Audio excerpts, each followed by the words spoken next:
For the Bournemouth goalkeeper, Orjan Nyland, who played here at Norwich. He was at Norwich, beg your pardon, for 4 months, never came onto the pitch, and he left the club. Just a couple of notes for you, Kelly, and anyone who joins you in the studio. 10 changes for Norwich tonight, and Bournemouth have made 8. So Norwich leading by 1-0. No goals between Oldham and Accrington or between Swansea and Plymouth. And those games also kicked off at 7 o'clock. We'll keep you across everything that's happening. Huddersfield against Everton, and Juliet Farrington is there. Yeah, back-to-back wins in the league for Huddersfield, building up to this second round tie. Needed a penalty shootout to get past Sheffield Wednesday in the first round, but Everton come here having reached the last 8 of this competition for the past 2 seasons. 4 points in the bag as well from the Premier League from their opening 2. The impact of Rafa Benitez starting to be felt since his appointment. He's given his squad players, though, a chance tonight, like majority of Premier League teams we are expecting to. 9 changes from the game at the weekend. Just Michael Keane and Iwobi keeping their places from the draw up the road at Leeds on Saturday. Begovic is in goal. 6 changes for Huddersfield Town that they've made. Toffolo and Campbell in their starting 11 tonight. Jules, thank you very much. We're off to Elland Road now. Marcelo Bielsa's side are hosting League One Crewe Alexandra for the first time in the League Cup. Ross Heaton is watching this one. Evening, Ross. Evening, and this match is set for the biggest crowd of the night after Leeds fans snapped up every available ticket. The last time these sides met, both clubs were in League One. Bielsa has kept 5 of the team that started in the Premier League. Meslier, Fairpote, Phillips, Struijk and Harrison all start. Bamford is on the bench. Among the 6 changes, Adam Forshaw plays for the first time in 696 days. As for Crewe, Luke Murphy starts against his old side and the manager who released him. Their build-up has been hampered with a number of players suffering the after-effects of norovirus, and they have lost their last 3. Ross, thank you very much. We're off to the beach next because it's the summer holidays with Gary Flintoff, who's at Bloomfield Road, to watch Blackpool against Sunderland. Evening, Gary. Good evening, Kelly. Yes, almost a day for the factor 50 here at the seaside. It's certainly a lot warmer than when I was here this time last week. And in terms of the 2 sides tonight, you could make a credible argument that both teams have bigger fish to fry this season. Sunderland desperate for promotion from League One. Blackpool, of course, bidding to cement their place as a championship side. And that is very much reflected in the team selection by both managers. Blackpool, 9 changes. Only Tyrese John-Jules and Luke Garbett keeping their place after Saturday's impressive 2-2 draw at Bournemouth. And Sunderland, 7 changes from their 1-0 win against Wimbledon, with Danish under-21 international Frederick Alves on loan from West Ham, given his debut, along with former Leeds academy graduate Niall Huggins. Now, both sides could be a little bit disjointed from the off tonight, bearing that in mind, but it could yet make for a very entertaining evening. Gary, thank you very much for that. If it does turn out to be an entertaining evening, we'll be back with regular updates from Gary Flintoff at Bloomfield Road. Also in Lancashire is Morecambe against Preston. Naz Premji, League One side at home to the Championship side. Do you think Morecambe might fancy themselves in this one?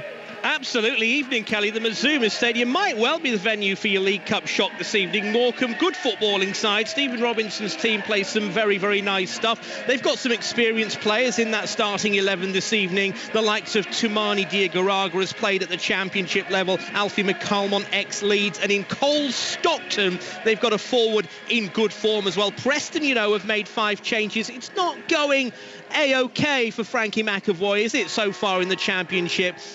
Changing goal as well for them. Declan Rudd is in, but Scott Sinclair, hero of the last round, is in for Preston this evening. It could be a close one, this, and like Gary, it's sunny here. It's nice. It is factor 50 weather. Everybody having a lovely evening. Naz Premji watching Morecambe against Preston. Beautiful weather in this late August evening. Charlie Adam is following all the action. Charlie, glorious sunshine for Blackpool against Sunderland. Factor 50 weather, says Gary Flintoff. This could be quite an unpredictable game because of the changes. It should be one that Blackpool should get the better of Sunderland in, though. Yeah, they should do. But if you look at Blackpool's start, they've obviously lost a few goals and obviously a great comeback at the weekend against Bournemouth. Sunderland have had a couple of decent results in League One. There'll be a decent crowd there as well. And like you said, it'll be nice weather beside the seaside. And I'd expect Blackpool to get through this one. So Blackpool taking on Sunderland. We'll keep you across all the games that are taking place. 3 of them are live at the moment, 7 o'clock kickoffs. The only goal in that is Norwich against Bournemouth, Oldham Accrington, Swansea, Plymouth, already underway. The rest of them 7:45 kickoffs, apart from Nottingham Forest against Wolves, which kicks off at 8 o'clock. Our featured match, though, for commentary, Barrow of League 2 against Aston Villa of the Premier League. And Barrow defender Romeo Hutton has a number of members of his family coming to watch the game tonight. The only thing is, most of them support Aston Villa, including his Uncle James, who joins us now. Evening, James. Evening, you okay? All very well here. Are you on your way to Barrow, or are you there yet? I'm literally about 2 metres from the turnstile to get into the stand. Perfect. So tell me, what's it like? How are you feeling? Yeah, we're all excited. We're all looking forward to the game. The atmosphere seems good around the ground. A lot of local support here, obviously, for Barrow, and good travelling support from Villa as always. Yeah, I mean, you say there's a lot of local support for Barrow, but despite the fact your nephew's playing, will you be supporting Villa tonight? Most of the family are supporting Barrow. I'm sitting on the fence a little bit, and my son is strongly a Villa fan. So is it the case you want Romeo to do well, but you want Villa to win? Is that the deal you'd strike? No. I think for once in my life, I'd rather Villa get beat and Romeo get through. But as I say, that's going to cause a problem with my son. I tell you what, though, Romeo must have had everybody on the phone since that draw was made looking for tickets, because growing up as in a Villa supporting family and friends and classmates and all that kind of thing, everybody must have wanted tickets for this one. Yeah, he's got a lot of travelling family and fans, friends from school, etc. have come up. I'm just trying to get my little boy through the turnstile now as we speak. I think I said earlier there's probably about 15 family, and I think there's another 15, 20 friends from school, etc., and from around Birmingham travelled up separately with the Villa fans. James, what about the travel that Romeo puts in as well? Because we were saying this about Barrow. They've moved their training ground to Bury, but it's because it's such a remote location. People are sort of... They don't tend to be based there. So what's Romeo's situation? Yeah, well, he lives in North Birmingham, so yeah, travelling up to training, he commutes back and forward, and then obviously does what the manager wants him to do in preparation for games, to travel to wherever their games are, whether they're at home or away. So yeah, he lives in North Birmingham and travels. And for this game, for them to draw Aston Villa at home in the second round of the Carabo Cup, what do you think this means to Romeo? Is this the biggest night of his career? Yeah, I'd say it is. I think he's played in some decent games, got some good experience over the last few years out on loan from Birmingham City. But I'd say, yeah, this is probably the biggest game of his career, especially for his family. And he's looking forward to it, though, from the messages we exchanged earlier. Do you know, I'm just thinking, I'm trying to put myself in the shoes of the family members who were there sort of supporting him against Villa. I suppose this is less of a wrench than when he was playing at Birmingham. Say that again, sorry. I said, I suppose it's a bit easier if Villa are playing Barrow than it was when you had to deal with him being a Birmingham player. Yes, yeah. It was when he signed for Blues. It was a bit of a struggle for us Villa fans in the family, but no, we all wished him the best, obviously, to make his way as a footballer. It's a hard career to get into, and he's doing really well, making us all proud. And, of course, there's that little bit of extra spice as well with Mark Cooper being an ex-Blues player as well. Yes, he is, yeah. And he's late father as well, a Blues connection. Now, listen, James, look, really good to talk to you, but I think you've got about 20 minutes to get yourself something to eat and a drink before you get settled in for the game. So thank you so much for joining us. Really good to talk to you. Can my little boy just give you a score prediction? Yes, please. This is Shay. Hi, Shay. What do you think the score's going to be? My score prediction is 1-0, Villa win on penalties. Shay, I think you might have a chance of getting that one right. Thank you very much, Shay. All right, that's brilliant. Thank you. Thank you, Shay. Thank you very much to James as well, as they're going to watch Aston Villa play at Barrow to see their nephew and their cousin, Romeo Hutton, in action for Barrow against the team that all his family support. It's a huge game for Barrow, though. In practical terms, it's worth about £200,000 for the club, so it's a huge game for them. But, of course, the family divided as to who they would like to see win. As far as the Premier League is concerned, the clubs have decided not to release players for international matches that are going to be played in red list countries next month. Argentina, Brazil and Egypt are among the nations affected. So it means the likes of Mo Salah, Alisson, Gabriel Jesus won't be able to play for their national sides. Nearly 60 players from 19 teams have been affected. The Premier League said extensive talks had taken place with the Football Association and government to find a solution, but that no exemption had been granted. It also said that 10 days of hotel quarantine, plus additional time to regain match fitness, would have meant players missing 2 Premier League matches, a UEFA Club competition match day and the third round of the EFL. Charlie Adam and Rob Green are part of the team this evening. Charlie, what do you think? Is that the sensible solution?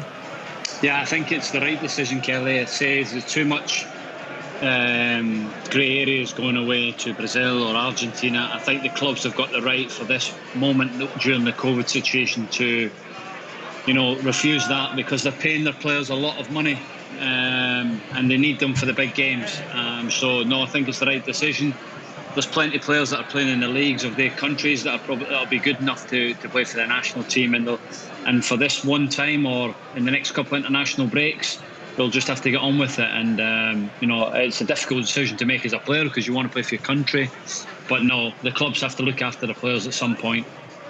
Rob, there were a few conversations that had to be had between clubs and players ahead of the Euros, ahead of the Olympics, in terms of just keeping their fitness or progressing in their fitness.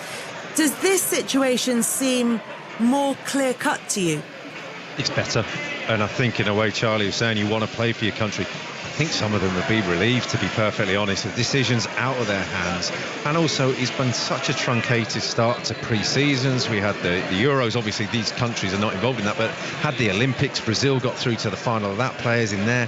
So it's been a real mismatch of a sort of a start to the season. And I think they're just grateful to just get some training time in, some time with the teammates and some time back at the clubs to find their feet again, because it's been all over the place for the players themselves and the teams themselves so far this season. So yeah, I think there'll be a sigh of relief on a few people's minds tonight. Rob Green, part of our commentary team for Barrow against Aston Villa in the EFL Cup this evening.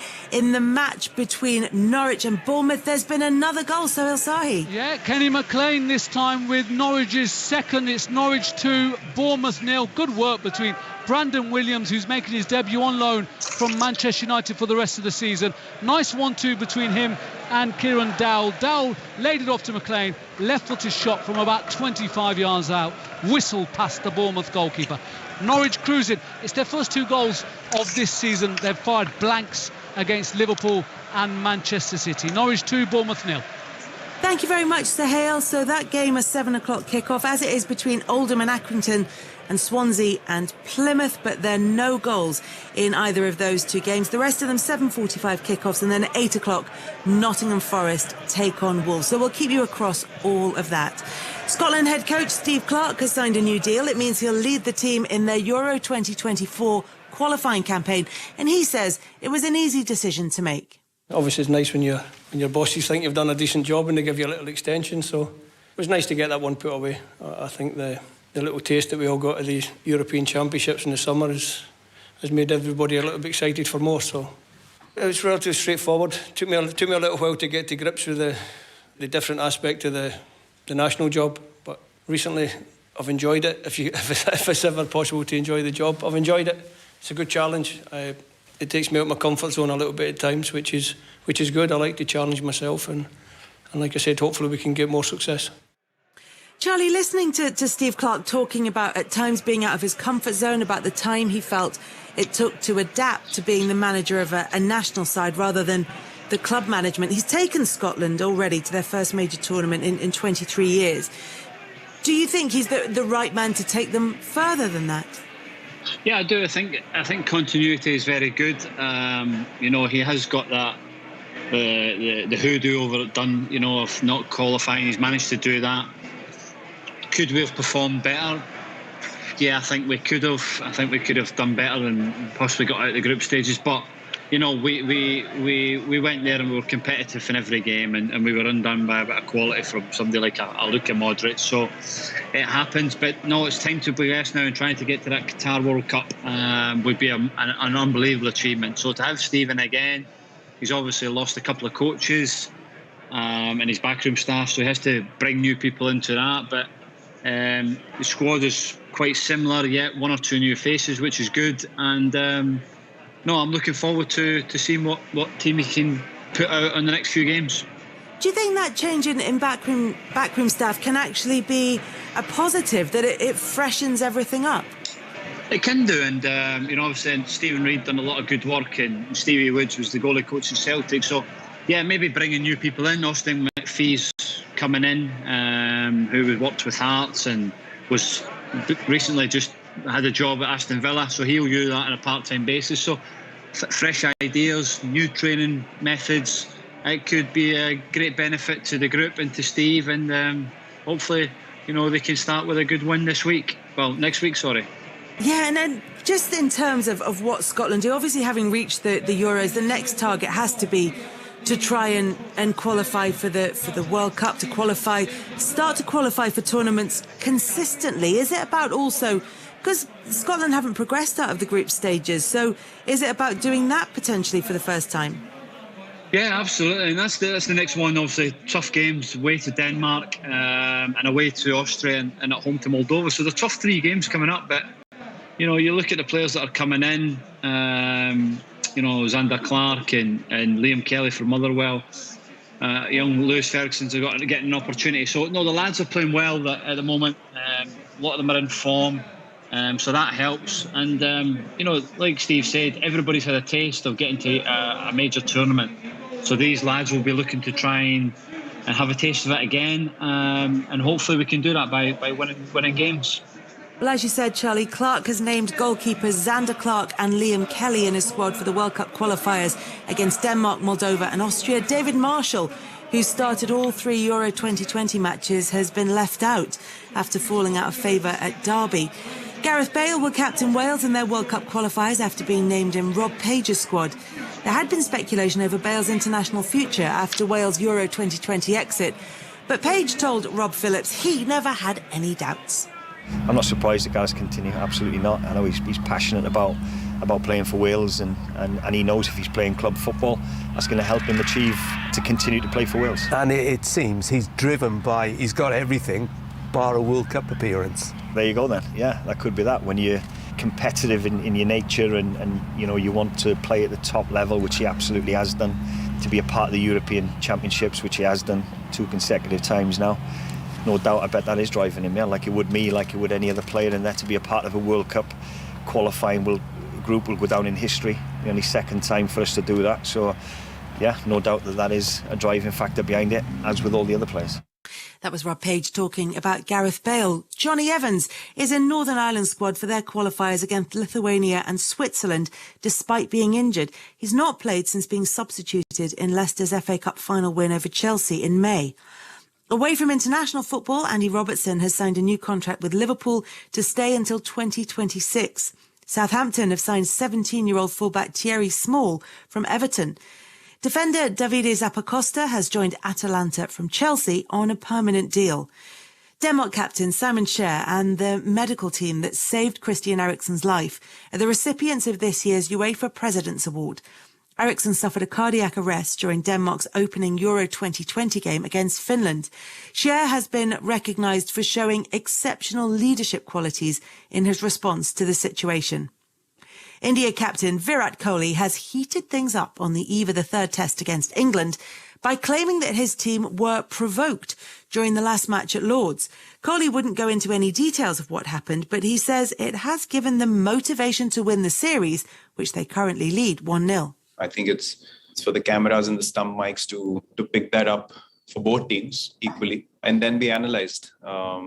What's said on the field and what's done in the moment gives you extra motivation, obviously, as I said after the game as well, to get together as a team even more strongly, and then there is absolute clarity in what you need to do. The details of which I don't think is necessary to be discussed after, because it happens in the moment, and when you're playing competitive sport, these kind of things happen. But for us, this is a new test match.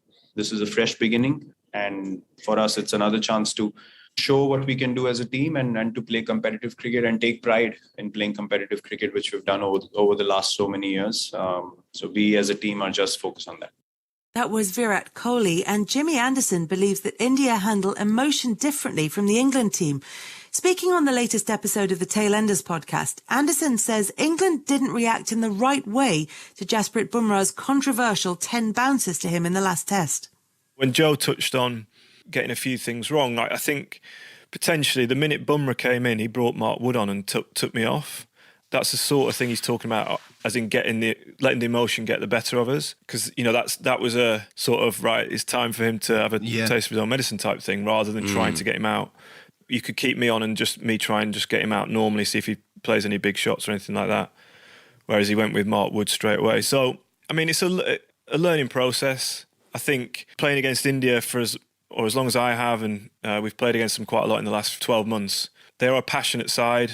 They use emotion differently to how we use it. They channel it well. We saw that on the last day. So I think that's something we've got to think about going into these last 3 games. You can hear more from Jimmy Anderson on the latest Tailenders podcast on BBC Sounds, and you can keep up to date with the third test across the BBC.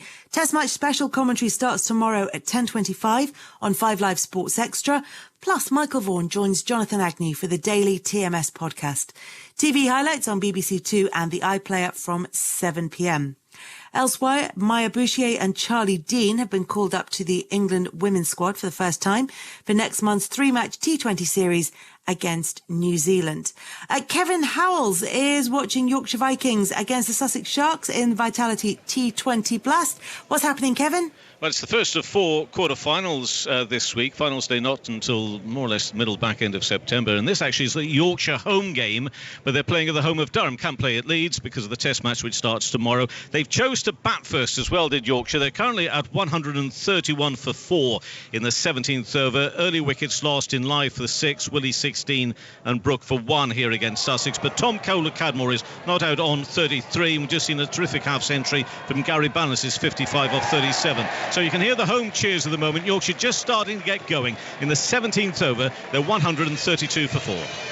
Thank you very much for that, Kevin. Commentary on Sports Extra if you want to listen to Yorkshire Vikings against Sussex Sharks. Meanwhile, Norwich, who didn't score in their opening 2 Premier League games, are making up for it in the second round of the EFL Cup. Sahil Sahi. Yeah, very much so, Kelly. It's now Norwich 3, Bournemouth 0. The only player to keep his place from the team who lost away to Manchester City in the Premier League, Lucas Rupp. He's added the third, a sweeping move, and he swept it past Oren Nyland in the Bournemouth goal. Anytime Norwich see a championship side, they start playing championship football again, and they're leading Bournemouth by 3-0. Elsewhere in the 7 o'clock kickoffs, Oldham 0, Accrington 0 and Swansea lead Plymouth by 1-0 from Daniel Williams. Rest of them 7:45 kickoffs, which of course will keep you up to date with. 8 o'clock is Nottingham Forest against Wolves. British sprinter Zarnell Hughes says he wants the doping investigation into teammate CJ Uja to be allowed to take place without prejudice. Uja is provisionally suspended after testing positive for a banned substance after helping Great Britain win silver in the 4x100 metres relay in Tokyo. He has denied any wrongdoing. And the Paralympic Games is underway after the opening ceremony took place today. Ellie Simmons and John Stubbs carried the flag for Team GB.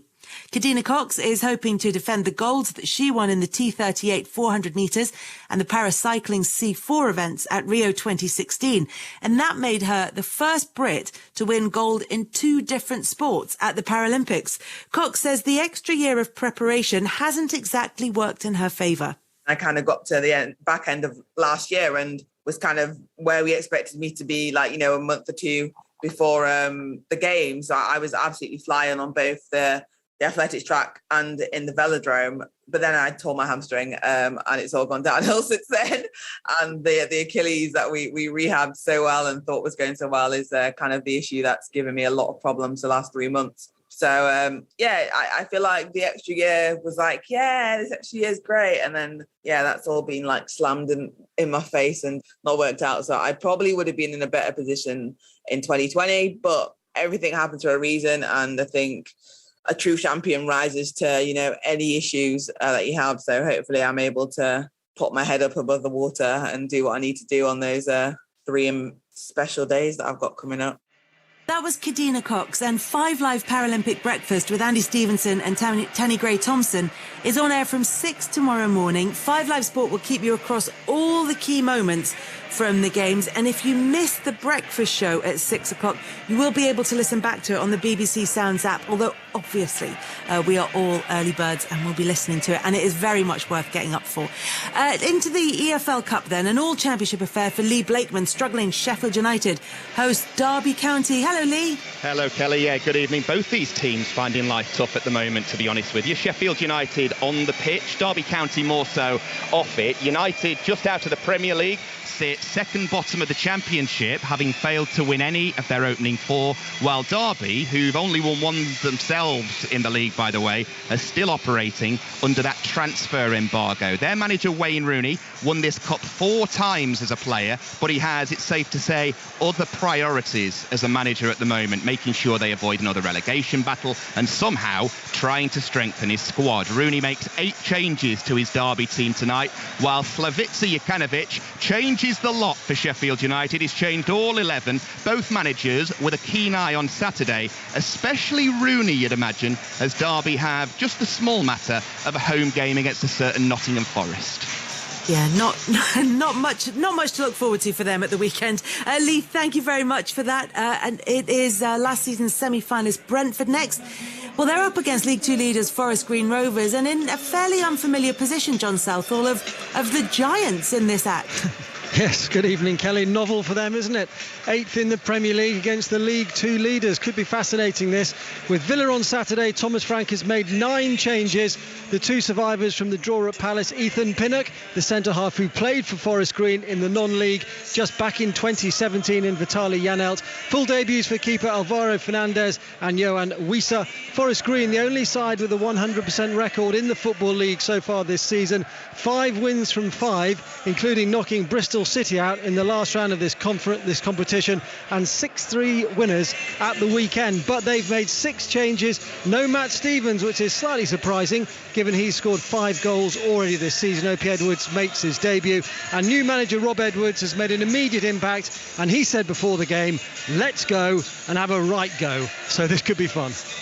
John Southall, enjoy it. You can certainly enjoy the music at Brentford, as we always see before and after their games. Cardiff against Brighton now, and Carl Roberts, they've both had good starts to their seasons. They did, yeah. They're both unbeaten, also unrecognisable from the sides that won at the weekend here this evening, Kelly. Cardiff have made 8 changes. The Championship's top scorer, Aidan Flint, keeps his place. He's Cardiff's centre-back. He's got 4 goals. Wales striker Kiefer Moore is on the bench. Reports today Wolves are keen on signing him. 2 Cardiff players make their debuts, including Sam Bowen. His dad, Jason, played for Cardiff some 20 years ago. Brighton manager Graham Potter used to manage Swansea. Says he's expecting a frosty reception here in Cardiff. I don't think there are enough fans to generate any frost on what is a lovely evening here. He's made 11 changes. 2 debutants, including 20-year-old Taylor Richards. He cost £2.5 million from Manchester City 2 years ago. Starts tonight. Thank you, Carl. Aaron Paul is at Vicarage Road. Watford host Crystal Palace. Do I need to ask you about the weather, Aaron? Oh, it's beautiful, Kelly. Absolutely beautiful as the teams come out at Vicarage Road. But let's be fair, these 2 teams have had a bit of a feisty relationship since the 2013 Championship Player Final. Roy Hodgson once considered this a bona fide London derby. I'll be honest, geography, not my strong point. And so I do know that Watford have made 7 changes to the lineup that were beaten at Brighton. There are debuts for Ashley Fletcher and Danny Rose, while Josh King is handed a first start. Palace remains strong with 4 changes. Butland, Tompkins, Ayew and Mateta all coming in to Patrick Vieira's starting 11, Kelly. Thank you very much for that, Aaron. A balmy evening and a hot atmosphere between Watford and Crystal Palace. And in our 8 o'clock kickoff, two-time EFL Cup winners Wolves travel to the City Ground to face four-time winners Nottingham Forest. However, those wins a long time ago, Kelly Summers. Yes, Wolves haven't got beyond the fourth round since 1997, while Forest have already got further than last year by beating Bradford to be here today. That victory against the Bantams is a solitary high, though, for Forest after a miserable start to the season. 4 straight league defeats means Chris Hughton's side are rock bottom of the Championship. For Wolves, back-to-back 1-0 Premier League losses isn't the start that new manager Bruno Lage would have wanted, though there is optimism around their performances. Team news for you: 10 changes for injury-fit hit Forest, who do welcome back James Garner, who re-signed on loan from Man United, whilst Wolves, who played Spurs little over 48 hours ago, make 7. Thank you very much for that, Kelly. So Nottingham Forest against Wolves is an 8 o'clock kickoff. Elsewhere, it's all 7:45, apart from Norwich, who are 3-0 up against Bournemouth. That kicked off at 7, as did Oldham Accrington, which is goalless, and Swansea leading Plymouth by a 0-0. Those games all coming up to half-time. Charlie Adam will be back with us at full-time in all of this evening's games. Remember, they won't go to extra time, but they will go to penalties if it's all square after 90 minutes. Our featured game, though, our commentary game this evening, is at the Hooker Street Stadium, where Barrow of League 2 are hosting Aston Villa of the Premier League, in the company of Rob Green and Conor McNamara. Thanks very much, Kelly. This does have the atmosphere of cup football about it. We hope we can bring you a savour of this atmosphere over the next couple of hours on 5 Live. It is a big night in Barrow. The local Bluebirds, dressed all in blue and white, ready to take on Premier League Aston Villa, who are wearing their traditional claret and blue. Barrow will get things started, playing from left to right as we look down. Players take a knee ahead of kickoff, warmly applauded by the crowd right around the stadium. 662 Aston Villa fans have been given tickets to get in, representing around about 10% of the capacity. The sun setting away to our left. The Villa goalkeeper, Jed Steer. First thing that jumps out at me, Rob Green, is he's not wearing a cap, and that sun is right in his eyes. Is that going to be a problem, do you think? That's a fair point, but at kickoff, you look around in the warm-up, and you just have a wonder, just at kickoff, how's it going to be? And I think for him, it's just fading enough for him to be comfortable. He's happy. I think with his little bun that he's got in the back of his head, that might have helped as well. But it should be a good footballing night. Both teams wanting to play. Barrow, Herrick football inside, and we all know the quality, even if it's a young side, this Aston Villa team has. Yes, just one change from the Barrow team, beaten by Harrogate in the weekend in League 2. Just one player who's kept his place for Premier League Aston Villa. We'll give you a full rundown of the teams in just a moment, but such expectancy here. There was a real buzz coming into the ground. It's a lovely little club. This is obviously a very compact stadium, but they've got a lovely fan zone area with outside bars and picnic tables and that sort of things. There's a ball over the top for Conor Howard to chase after down the left-hand side, and it spins out of play. It was overstruck the pass for him, and that was the boos and the jeers from the Barrow fans, enjoying a misplaced pass from their illustrious opponents tonight. This evening, the first time a team from the Premier League, the top flight in England, has ever come to play here at Barrow. They have played against teams from the top flight before, but always away from home. This is the first time they have hosted them here. Yeah, it's a wonderful occasion for them after waiting so long to get promoted. And you're thinking, when COVID struck, they don't get to see them back into the Football League.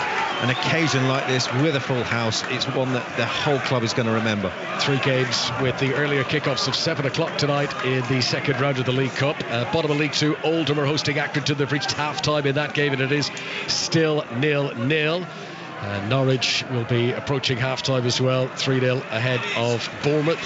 Premier League against Championship there. Over 20 games on tonight. We've got reporters at 10 of them. We'll keep you up to date around the grounds as the evening progresses. Axel Tuanzebe on loan from Manchester United takes a free kick for Aston Villa inside their own half. Target will roll it back into Courtney House, who I think has always done well when we've seen him in action for the first team. He missed most of last season with a foot injury, and obviously they've got Tyrone Mings and Konza, who've become so well established. It's difficult for Courtney House to get back in contention. He'll want to play well tonight, but another attempted through ball from Villa goes wayward, flashes in front of El Ghazi and runs through for a goal kick to Barrow and their goalkeeper Paul Farman. Yeah, it's a tight pitch here, and one that Barrow will know a lot better than Aston Villa. They'll know the through balls that are going to get hit and hit too hard, and they've just left a couple through to go to Farman in goal. But no, Aston Villa, they're allowing them to play at the back. They're holding their shape here, Barrow, and it's just one that, they've got to stay patient, Villa, and look for the passes and stay on the ball when they can. We are using the force tonight to keep in touch with this. Rob's going to help me out tonight, because we counted between stanchions of the stand and pillars in front of us. There are 11 different obstacles between us and the pitch, so we'll try to keep you on top of everything here. This is the glamour of the early rounds of the Cup, but it's great to be here in Cumbria tonight. Beautiful evening, pitch in really good nick. Axel Tuanzebe back for another spell. He was in the Villa team that came up via the playoffs to the Premier League in 2019. And now Marvellous Nakamba nicks in and wins possession and rolls it to Matt Targett on the left-hand side. Targett, who started every Premier League game for Aston Villa last season, but of course they brought in Ashley Young this time round. There's a rather rough challenge in the midfield by Chukwuemeka. Means a free kick to Barrow. Carney Chukwuemeka, 17 years of age, combative, able to put himself about, and giving away a free kick there. Ball is played up towards Josh Gordon, who started all 4 league games for Barrow so far this new season. Back into defence and Joe Grayson, and now into the middle Mark Ellis, and warm applause around this stadium, Holker Street, as the home fans enjoy the spell of pressure, but now it's given away. Barrow lose the ball inside their own half. Chukwuemeka tries to come forward. Targett will pick it up on the left-hand side. A few boos for El Ghazi from the home fans. Chukwuemeka again, he's tall, he's rangy. A friend of mine who's an Aston Villa fan texted me earlier to say you could compare this guy in style to Paul Pogba. They do rate him that highly. He's certainly got the build for it. He's got the swagger too. Yeah, hopefully he's got the ability, and he's been given a chance tonight. But Barrow, when they're on the ball, they leave themselves open and they're confident in how they play, but just a couple of times already they played a little bit too slowly at the back. They've been caught out. Corner to Aston Villa of the Premier League, who are 74 league places above Barrow. It's not a corner. There you go. Told you we couldn't see everything. It was a throw-in by the corner flag, which Matt Targett take. I couldn't see him. I couldn't see the ball. Everyone standing in front of us. Great buzzing atmosphere as they crane for every viewing opportunity around this stadium. Kids are up on the shoulders of their dads. Really is a lovely atmosphere. Most people wearing shirt sleeves on what is a warm evening. Often when you come away to Barrow, you are taking on the weather. That is certainly not the case this evening. We mentioned the half-time whistle had gone at Carrow Road. Norwich against Bournemouth, and Norwich in the goals in that first half, Sahil Sahi. Yeah, very much so, Connor. Half-time here, Norwich 3, Bournemouth 0. It all started as early as the 12th minute. Christos Schulis scoring on his debut, and then the next two involved some lovely one-touch, quick-thinking football, and ended with cool finishes from Kenny McLean and Lucas Rupp. Bournemouth, they've been chasing shadows. Half-time, Norwich 3, Bournemouth 0. Yeah, Bournemouth have been unbeaten this new season under Scott Parker. 2 wins and 2 draws so far in the Championship. They have 45 minutes to try and turn it around. Also half-time in the other 7 o'clock start, Swansea against Plymouth. Swansea leading by a goal to 0 in that one. Conor Hourihane in possession for Aston Villa. Captain's armband for the visitors this evening. Targett outside him on the left, tries to lash in across, and Tom White gets a touch on it, takes the sting out of it, and it rather comfortably pops into the arms of Paul Farman, the goalkeeper, who's been a summer signing on a free from Carlisle. Yeah, a bit of a tactical problem here for Barrow is that they're playing a 5 at the back or 3 at the back, and when they've got the ball, and when they haven't got it, the 2 wide men of Aston Villa are pushing really, really high, and from that it's forcing their wing backs back, and that gives the likes of Conor Hourihane and Matt Targett the time to wander up the pitch, gives them the space, gives them opportunity to pick passes. Down goes Josh Gordon again. The challenge was by Nakamba. Big roar from the home fans who thought they should get a free kick, and then it turns to boos as the decision is given the other way, and a free kick to Aston Villa. Marvellous Nakamba again made 13 appearances in the Premier League last season, Zimbabwean. Back to Courtney Hall's behind him. And now to the halfway line, and Matt Targett, who launched one over the top. Cameron Archer will go and chase, but neat, tiny defending. Mark Ellis, tall central defender, nods it comfortably back to Farman once again. Cameron Archer's obviously a talented centre forward, but not the biggest, not the tallest. I think these centre halves will be hoping for more balls like that this evening. Interesting to see if Archer gets the full 90 minutes tonight, because Aston Villa don't have any senior forwards on the bench. This could be interesting though. Barrow have won a free kick down the left-hand side. This is just outside the penalty area.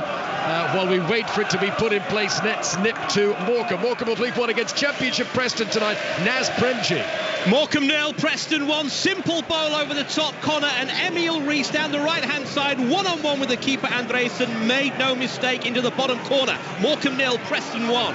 Preston have only had 1 win from 4 in the Championship so far this season. Right, Barrow with a free kick. It's within shooting range. Will they take it on? Ollie Banks is standing over it over there.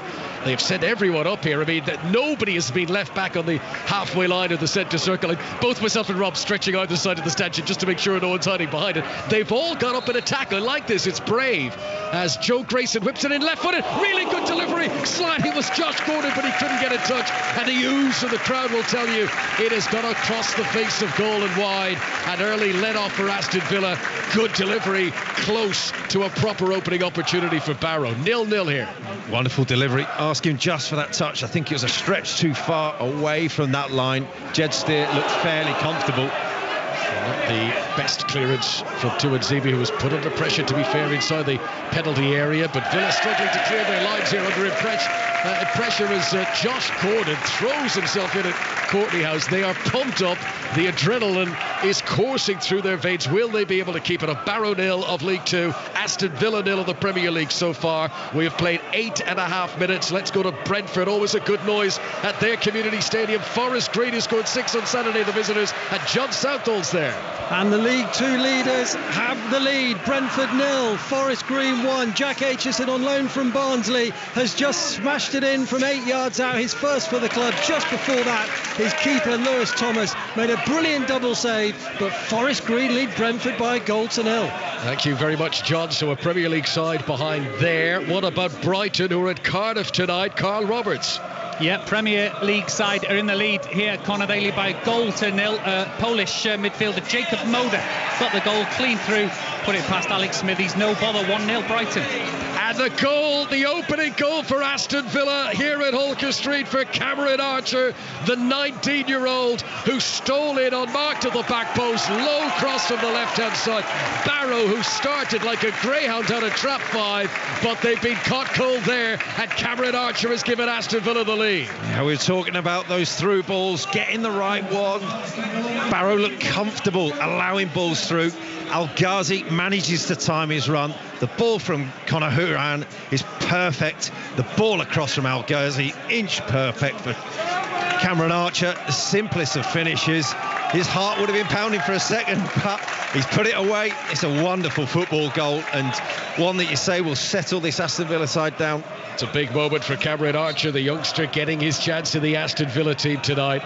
He had the simple task really to play it into the unguarded net, but the quality of the goal there was getting into the position, making the move, and that is a moment that he will remember. A goal for Aston Villa. Let's go not a million miles away from here to Bloomfield Road. Blackpool against Sunderland and Gary Flintoff. As always, Connor, your timing is perfection. It's now Blackpool 1, Sunderland 1. Sunderland equalising through Aidan O'Brien. Neat finish past the goalkeeper Dan Grimshaw after Shane Lavery, with his third of the season, had given Blackpool the lead.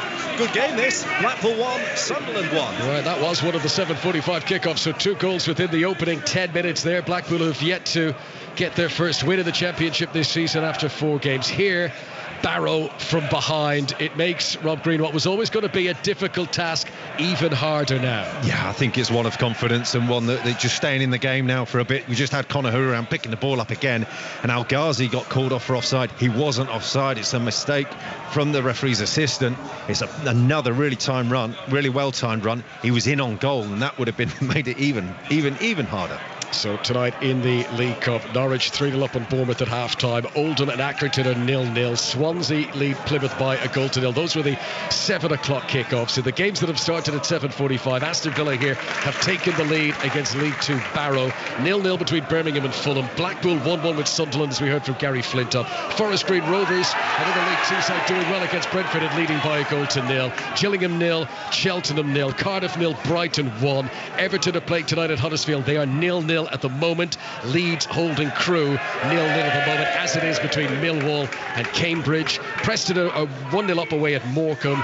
It's 0-0 between Northampton and Wimbledon. Same story between Queen's Park Rangers and Oxford, and Sheffield United and Derby. Sheffield United, who've had that very disappointing start to life back in the second tier. 0-0 between Shrewsbury and Rochdale, Stevenage and Wickham, Stoke and Doncaster, Watford Palace and Wigan and Bolton. You're up to date on 5 Live. Tuanzebe with defending to do for Villa, but as he kept it out of the penalty area on the far side, he was relieved to hear the referee's whistle because Barrow were offside. Barrow 0, Aston Villa 1, Cameron Archer's goal. Rob Green. Yeah, just feeling for Barrow, they just need to get the foot on the ball now for a bit, just to take the sting out of the game, because Aston Villa, as we were saying, this tactical problem that they have, Barrow, they're being pinned back a bit, they're full wing back to being pinned back, they're not getting the pressure on that they were right at the start of the game. Just feeling that now Villa that bit more comfortable on the ball. They're still up for it, this Barrovian crowd from Barrow and Furness, as they try to get back in this game against Aston Villa. Here comes Frederick Gilbert, who was on loan at Strasbourg last season, didn't play at all in the Premier League for Aston Villa during the campaign. Chukwuemeka comes forward, Kade Chukwuemeka, whose brother is on the bench, so we could have 2 Chukwuemekas later on. A good stretch there by Jadon Philogene-Baidas, who manages to hold the ball up on the edge of the penalty area and roll it to the right-hand side, and Gilbert once again.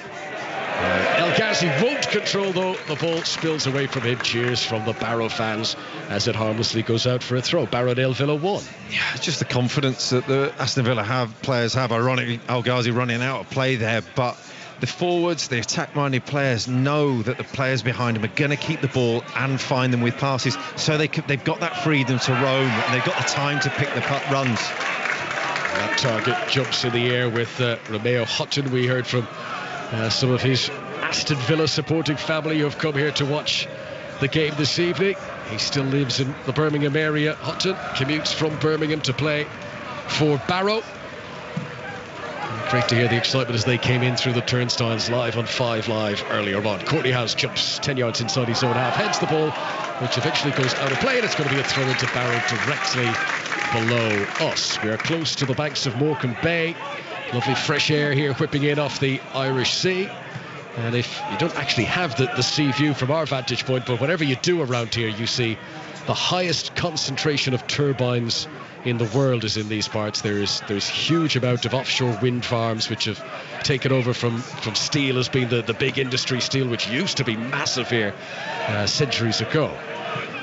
Barrow 1-0 down, the goal from Cameron Archer, but they are still playing on their toes. They certainly haven't allowed the heads to drop. Joe Grayson, who came on as a sub in the last round against Scunthorpe, plays it up over the halfway line. Met by Axel Tuanzebe, but he doesn't find a teammate with his clearance. Howard comes in to nick it away. That looks a late challenge by Conor Brown, and it is near the centre circle. That's going to be a free kick to Villa, and the referee, who is Martin Coy this evening, wants to have a word with Conor Brown as well. Yeah, it's class from Conor Hourihane. He's just talking to his teammates, just dictating play. He drops into that deep line midfield role, plays a 1-2 and just looks up and knows automatically where the space is, where the players are making their runs, hits that pass. It's a good dummy by Philogene-Baidas, and he's away and he has to be brought down, but just that class, that bit of temperament on the ball, and obviously that quality. They're playing more with a 5-man defence now. Barrow, they were ambitious in the early stages, but not once but 2 or 3 times they've been caught with Villa getting in behind them. So I think Mark Cooper has just asked them all to drop a little bit deeper. Let's check in on one of the other Premier League sides in action tonight. Everton at Huddersfield, and Juliet Farrington is watching for us. Where it's 0-0, Connor. Everton is struggling with the Huddersfield press, but it's the visitors who've had the better of the chances so far in the 17 minutes that we've played here. Moyes Keane with 2 of them, put his effort wide the first one, had a shot saved the second one, and Andros Townsend in the side dragged his effort wide for Everton's third. But they are struggling here against Huddersfield. It's Huddersfield 0, Everton 0. What about Leeds United? There was a great noise from Elland Road for their first home Premier League game in front of the full house on Saturday. Ross Heaton is watching Leeds against Crewe tonight. It remains 0-0. Leeds have been effervescent, full of purpose. Calvin Phillips has been dictating in midfield. We've got a raucous atmosphere again, and there've been wave after wave of attacks from the home side, who are playing at 100 miles an hour. It's Leeds 0, Crewe 0. Thanks very much. Sheffield United are up against fellow Championship side Derby tonight at Bramall Lane. Lee Blakeman. 0-0, Connor. Derby huffing and puffing, but Sheffield United by far and away with the game's best chance. Ollie Burke clean through on goal, met by goalkeeper Ryan Alsop for Derby, though, who came flying out of his area to make an important block and to keep this game at 0-0. And an all Premier League side tie at Vicarage Road tonight. Watford against Crystal Palace. Aaron Paul. Yeah, Watford 0, Crystal Palace 0. Jean-Philippe Mateta has just headed over the bar from inches out, if you like, for Palace, with Ben Foster just guiding it over and watching it over. In fact, as the corner comes in and is headed away by Luzar. But Wilfred Zaha, I've got to say, Connor, is being man-marked out of the game by 2 or 3 Watford players consistently. Ashley Fletcher with an industrial challenge on the Palace winger. They like to mark him. He's a bit of a villain round here. It remains, though, Watford 0, Palace 0. Thanks, Aaron. Watford, who beat Aston Villa on the opening day of the Premier League season. Good return for them, back up to the top flight. 1 win and 1 defeat so far for Watford at the start of this new campaign. Villa leading Barrow 1-0 away from home tonight. The sun setting, it's turning salmon pink away to our left-hand side. Really is a beautiful Cumbrian sunset as Mark Ellis makes a lovely interception and sets Hutton away down the right-hand side. Counter-attack for Barrow. Villa, though, with plenty of players back there. Courtney House says, come on, take me on in the sprint. And Hutton does, pushes the ball past him. Great strength from Romano Hutton to hold off the enormous Courtney House. And in the end, he wants to get a corner, and he's going to get it. That was a great hustle and tussle all the way to the byline. And Romano Hutton is rewarded with a corner. Yeah, he loves playing down this right wing, down this right-hand side. It's a direct runner, took on Courtney Hawes, took on 2 of them, won the corner. Encourage the fans, just that bit of upbeatness, just that bit of tempo to the game. There is a long way to go. We haven't played 20 minutes yet. 1-0 down Barrow, but they will battle to try and get back in. A corner is taken short, then whipped in by Grayson towards the far post. Villa headed away, launched long, too long in front of Fulgence Bides, who's the furthest forward. It runs clear from him, and Paul Farman, the goalkeeper, comes out of his penalty area and clears away. And then Cameron Archer wins ahead of the centre circle, but that's just going to cushion it back to the Barrow keeper once again. Barrow, who've got a proud history. In 1990 they won the FA Trophy, beating League Town at Wembley Stadium. In 2010 they did it again, beating Stevenage Borough. But this is a big night for the club. It's not very often they welcome former European Cup winners here to Holker Street. And so far, Barrow finding themselves caught out with some naive defending and trailing the game by 1-0. We'll keep you up to date with all the scores as they go in around the League Cup tonight. Second round of the Carabo Cup. New season fully up and underway. Another weekend of league football to come on 5 Live. And then it is the international break, and players will be going off to represent their countries here, there and everywhere. There are 3 League Cup games tomorrow night as well. We'll start our commentary at West Brom against Arsenal, but we've got reporters at the other games. We can follow the story wherever it is tomorrow evening. It's getting dark here with the sun beginning to dip. They do have floodlights, which have been on since before the game started, but now with the sun dipping, it's got a more gloomy sort of atmosphere around the places. Farman pumps it long up towards Frandes Zanzala, who's struggling to get in the game now. He's got 2 goals in his first 3 league games this season, but he couldn't hold up the ball there. And Villa will come forward with Chukwuemeka, and the shot is on target in the end, but saved by Farman, diving down to his right-hand side. Yeah, a real opening. They do play and they do leave themselves open at times, and the problem is that they're allowing themselves to be stretched, and they really are stretching themselves, not just lengthwise but widthwise across the pitch here, Barrow. And then 2 passes, that's all it's taking to get through, and it was Chukwuemeka on the edge of the box, scuffed his shot a bit. Farman with the comfortable save down to his right, one that he'll be grateful for. But you know what, when they play out, they are vulnerable. Barrow 0, Aston Villa 1. We're in amongst the fans. We've got this little press box at the back of the stand at Holker Street. There's probably 15-20 rows of supporters in front of us. They're all standing. Let's go to Brentford again against Forest Green. Brentford were trailing earlier on. Any change? John Southall. No, Connor, still Brentford 0, Forest Green 1. Forest Green, remember, leaders of the League 2. Brentford 8th in the Premier League. Could have been 2 as well. Jake Young with a volley flash wide of the left-hand post. 5 wins from 5 so far this season, Forest Green, and they lead here at Brentford by a goal to 0. Now, I was at Manchester City on Saturday where Norwich conceded 5 goals. They were beaten 5 goals to 0 by City. But tonight, Sahil Sahi. Yeah, it's 4-0 now to Norwich. They're just one shy of 5 and they're about to take a free kick. The fourth, Josh Sargent, summer signing, the American international, scored from 2 yards out. Norwich 4, Bournemouth 0. Yes, I've heard very good things about Sargent. He's a player to look out for, the American, by all accounts. We've got a goal to tell you in the game between 2 League One clubs, Gillingham and Cheltenham. Gillingham have taken the lead after 20 minutes. Oliver with the goal there. Gillingham 1, Cheltenham 0. Barrow getting caught again as they try to play out of their own half. It was Josh Gordon who lost the ball on that occasion. Philogene Spides gets into the penalty area. It's a really good burst. He goes down and the referee points to the spot, and Villa are going to get a penalty. They just couldn't handle him there. He had the power, he had the speed, he kept the ball very close touch as he ran from the edge of the box almost to the edge of the 6-yard box. He was taken down, and El Ghazi already has the ball in his hand and he's ready to take the penalty. Yeah, clear penalty. He's through on goal, down the right hand side, and they're just backtracking, trying to get back, trying to get some sort of shape. Again, I keep saying it, they leave themselves open. It only took one bit of pressing, 2 Aston Villa players to press, the mistake on the ball, and then they're through, they're clean through, catch of the heels, and it goes down for a penalty. And El Ghazi, who scored at the weekend, looking to do the same again. From the penalty spot, he has scored all 6 penalties he's taken in the Premier League for Aston Villa. Here he is in the League Cup, right-footed, Panenka. Oh, the swagger, the cockiness. He just cheekily dinks it over the goalkeeper, Paul Farman. And Villa are absolutely flexing their muscles here. Barrow 0, Aston Villa 2. That was cheeky from Anwar El Ghazi. Well, if a Panenka is someone who needs to be relaxed and laid back, that was horizontal. That is the most laid back Panenka. It almost didn't cross over the line. I saw him chip it and I thought, well, okay, yeah, confident. And it just bobbled over the line just enough. Cool as you like. It's one of those, it got over the line. I'm not sure it ran through to hit the net. I mean, he barely gave it enough to get over the line. It was an extremely confident penalty as down the other end Zanzala tries to break into the penalty area, but the whistle had been blown. I think he handled it as he tried to control it.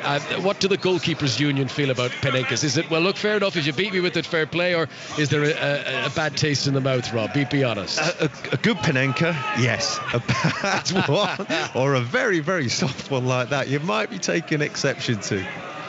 But imagine as a goalkeeper, there's few things more satisfying if you just stand your ground and catch a Panenka attempt. That's great control this time. Zanzala's in. They want a penalty of their own, Barrow, but the referee waves his arms apart. Barrow fans around us have hands in the air. They're hollering.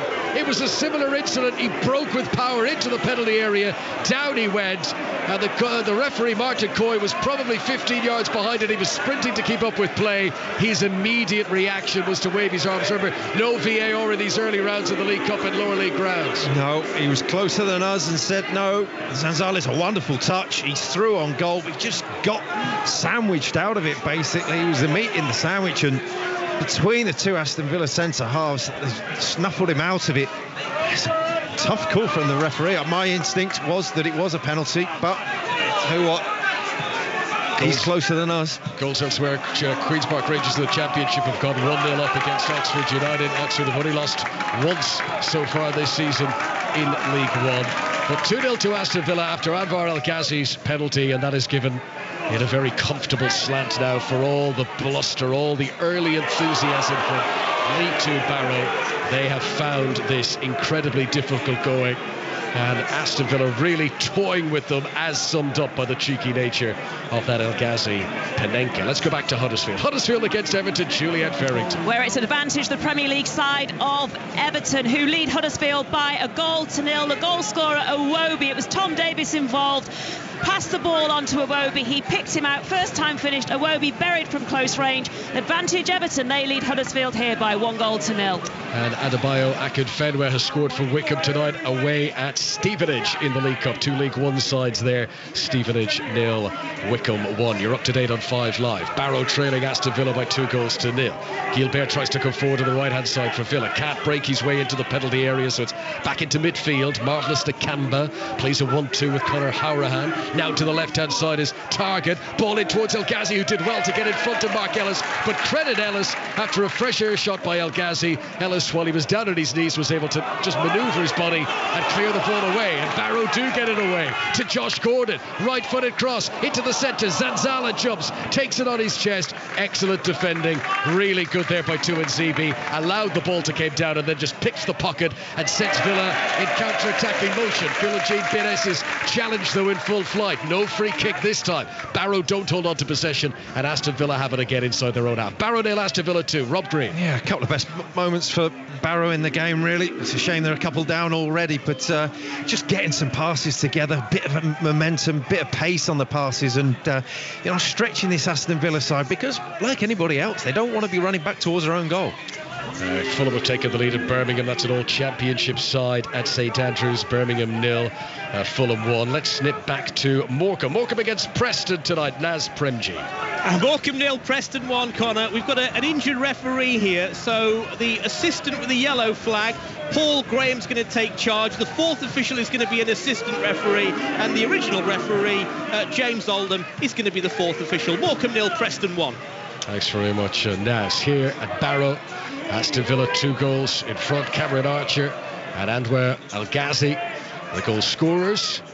As Courtney House picks a very neat ball up to the halfway line to Chukwuemeka, and then he in turn tries to play a through pass for Archer. It's too far in front of him and through to Paul Farman, the goalkeeper for Barrow. Barrow, by the way, who are a bit short of numbers tonight and have named 2 goalkeepers on the bench, Josh Linnis, who's also the goalkeeping coach, and Scott Maloney, but Paul Farman has been the first choice goalkeeper in League 2 this season. They've got a number of options. They've already played a number of players in various positions this season, and just trying to get in an 11 together.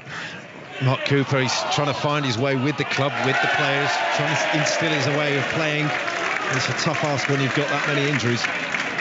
Big noise for the close to 6,000 crowd in here. I mean, it's representative of 1/10 of the entire town population. The record attendance, by the way, at Holker Street was 16,874. It was a match against Swansea, the FA Cup third round in 1954.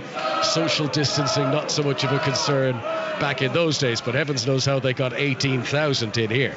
Free kick to Barrow. We'll go for an update at Leeds in just a moment, but we'd hate to miss a Barrow goal, so just stay here for one moment as Joe Grayson stands over it. And this is 20 yards, 15 yards maybe outside the penalty area. Left-hand side. They are adventurous in these positions, Barrow. They send everyone forward. And Grayson will stroke it in. Left-footed, tall Courtney House gets up and wins the header.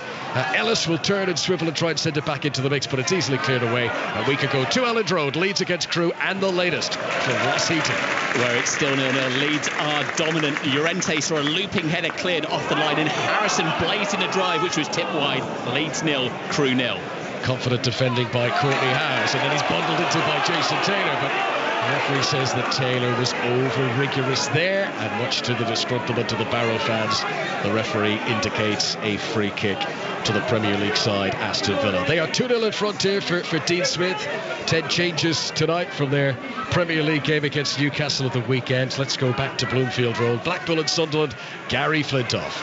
It remains Blackpool 1, Sunderland 1. Shane Lavery for the home side, Aidan O'Brien with the equaliser. And since those goals, the game has settled down. Best chance falling to Sunderland's Nathan Broadhead. Broke well into the penalty area, but it was a weak shot at the goalkeeper. 1-1 is the score. And the latest from Bramall Lane, Lee Blakeman. Sheffield United 0, Derby 0. Derby with the best chance since you were last with us, Connor. Brilliant through ball from Louis Sibley. Played in Jack Stretton, who shot straight at the keeper. It needs a bit of life, this game. Still 0-0. Thanks very much. Plenty of life here, but all of it for the Premier League side, Aston Villa. No sprinkle of cup magic at Holker Street so far. We will have West Brom against Arsenal tomorrow. There's also Newcastle against Burnley and Newport against Southampton. Newport who've struck a fair few cup shocks over recent seasons, and they will hope to trouble another Premier League opponent tomorrow. Villa, by the way, will be back on 5 Live on Saturday. They are a 3 o'clock kickoff. Aston Villa against Brentford. That'll be a big day for Dean Smith, and against a lot of familiar old faces there. His old club Brentford. Speaking of which, John Southall. Yeah, Thomas Frank's thoughts are probably a long way from there at the moment. His side trail Forest Green here by 1-0. That HSM strike early on in the game, and you have to say they deserve it. Brentford have had one chance in the last couple of minutes. Samuel Godos headed wide from 10 yards out, but Brentford 0, League 2, Forest Green 1. At one stage over the weekend, Brighton were top of the formative Premier League table. I think on goal difference they're now behind Liverpool, Chelsea and indeed West Ham. But they are playing at Cardiff tonight, and Carl Roberts. Yep, they still lead. Jakob Moder's goal is the difference. Should have scored a second through Zakiri. A bit of a blow for Cardiff. Their captain Sean Morrison is leaving the pitch as I speak. Then there'll be a debut for young Oliver Denham. 1-0 Brighton. Thanks very much. Watford against Crystal Palace. The latest. Aaron Paul. Watford 0, Palace 0. Palace dominant with set pieces, Connor. Ball into the box again and again and again, but none have been successful for Patrick Vieira. Side up the other end, Imran Louza has curled one just over the bar into the Vicarage Road stand for Watford. Watford 0, Palace 0. Here at Barrow, still Barrow 0, Aston Villa 2. Villa in possession on the halfway line. Marvus Nakamba rolling a ball down the left wing for Karni Chukwuemeka, who's done well to keep that in play in a tight corner. Conor Hourihane on the edge of the penalty area lays it off to El Ghazi. Few little drag backs under the studs. There's a no-look pass from Chukwuemeka, who's really got that Pogba-esque swagger about him. You can tell he's got a lot of confidence, a lot of ability too, as he holds off Jason Taylor and rolls the ball back to Marvellous Nakamba. Villa moving it around with great fluidity now. They're just outside the Barrow penalty area. El Ghazi rolls it across the D. Philogene Bides. Oh, he's looked up and saw a good run from Gilbert to the ball on right hand side, but the cross is held onto by the goalkeeper Paul Farman.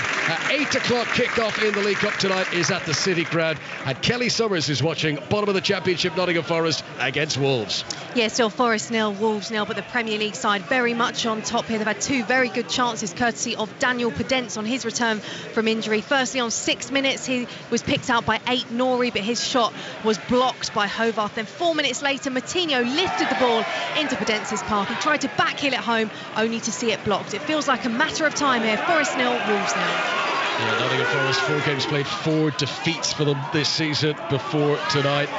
Wolves a tricky opponent. We'll be back to Kelly for updates there here at Barrow 0, Aston Villa 2, and a goal at Morecambe. Naz Premji. Morecambe 0, Preston 2, goalkeeping howler. In fact, a little bit of pandemonium in the Morecambe area. Andreasen dropped the ball. Rees had a simple tap in for a finish. His second, and Preston's second of the night. Morecambe 0, Preston 2. Here at Barrow, the sun has dipped out of view. There's a lovely salmon pink sunset painting the sky away to the left. There's a lovely design of clouds there. We see mountains of the Lake District in the distance too. It's a very picturesque setting here. There's a strong challenge from Josh Gordon trying to win possession. This time the free kick does go Barrow's way, and an almost ironic cheer from the home fans who felt that maybe 1 or 2 decisions hadn't gone their way earlier on. Rob Green. It's Nakamba picking up the booking. I was just about to say, surely he should be booked. He's just been caught out by Josh Gordon, tracking back, unaware of him behind him, coming back, won the ball, modern day style, landed by the ball and raked the ball in with his arm. Deliberate handball.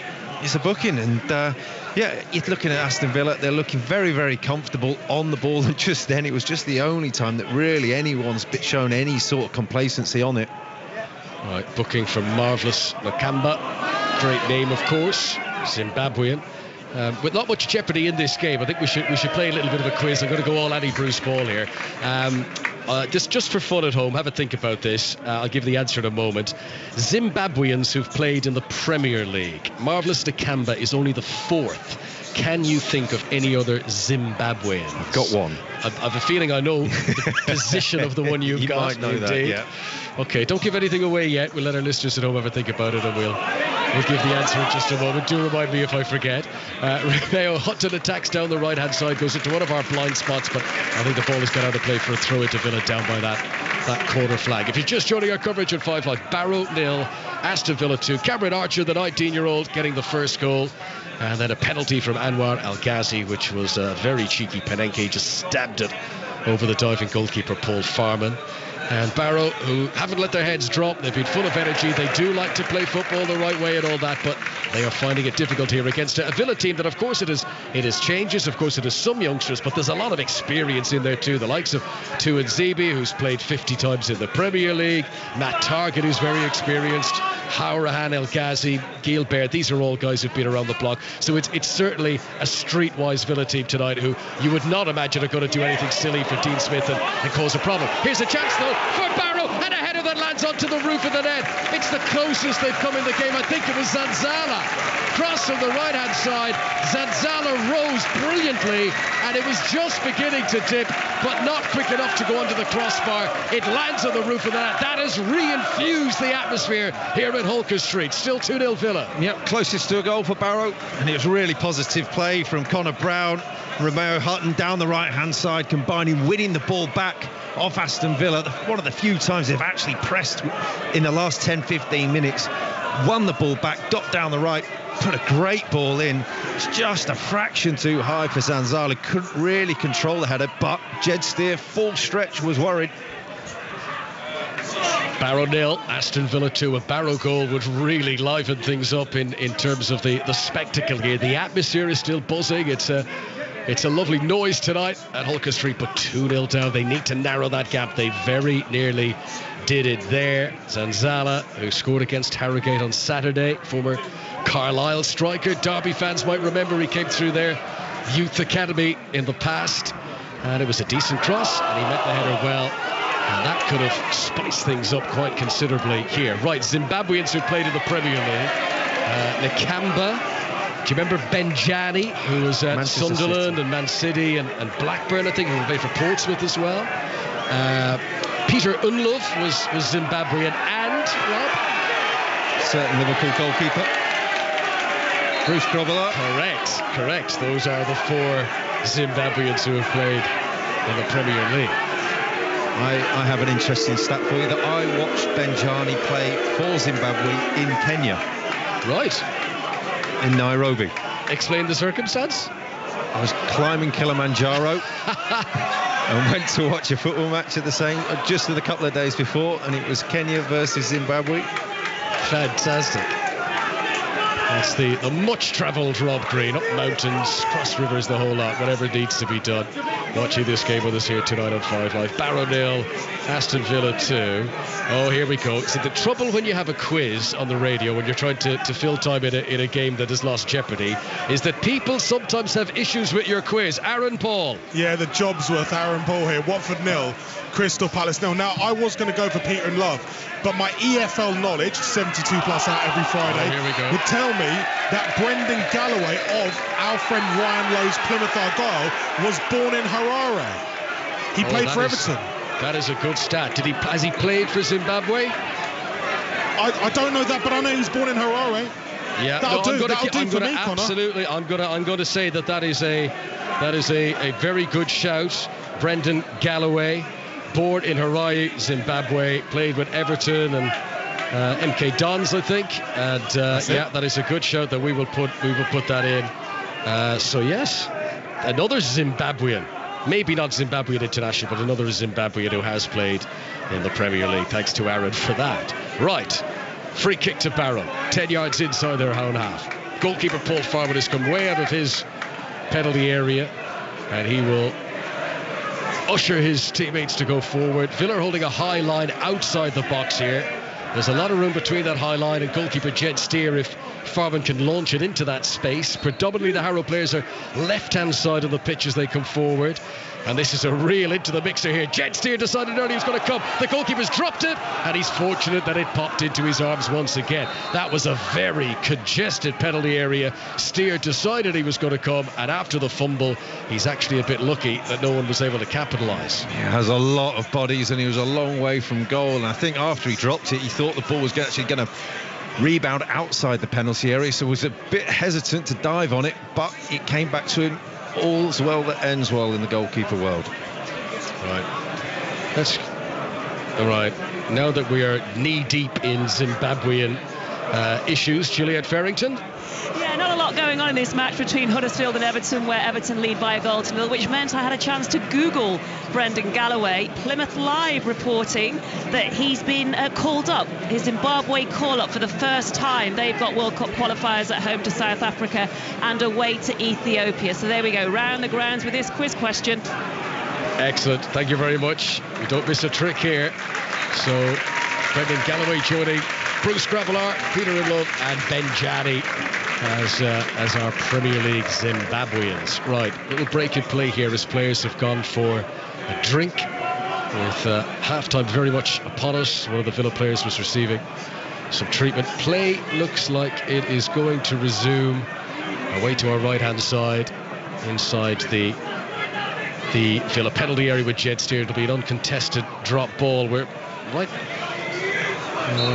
right before half-time, so it was an interesting time to just take a drinks break there, but I think maybe with play had been held up anyway. The referee thought that it was a little moment which would suffice. I mean, it is warm, which we don't very often say on visits to Barrow. It's a lovely warm summer evening here. Courtney House's possession 15 yards inside his own half. Barrow 0, Aston Villa 2, Archer and El Ghazouani with the goal. Now, where are we going next on 5 Live? We are going to go back to Watford again and Aaron Paul again.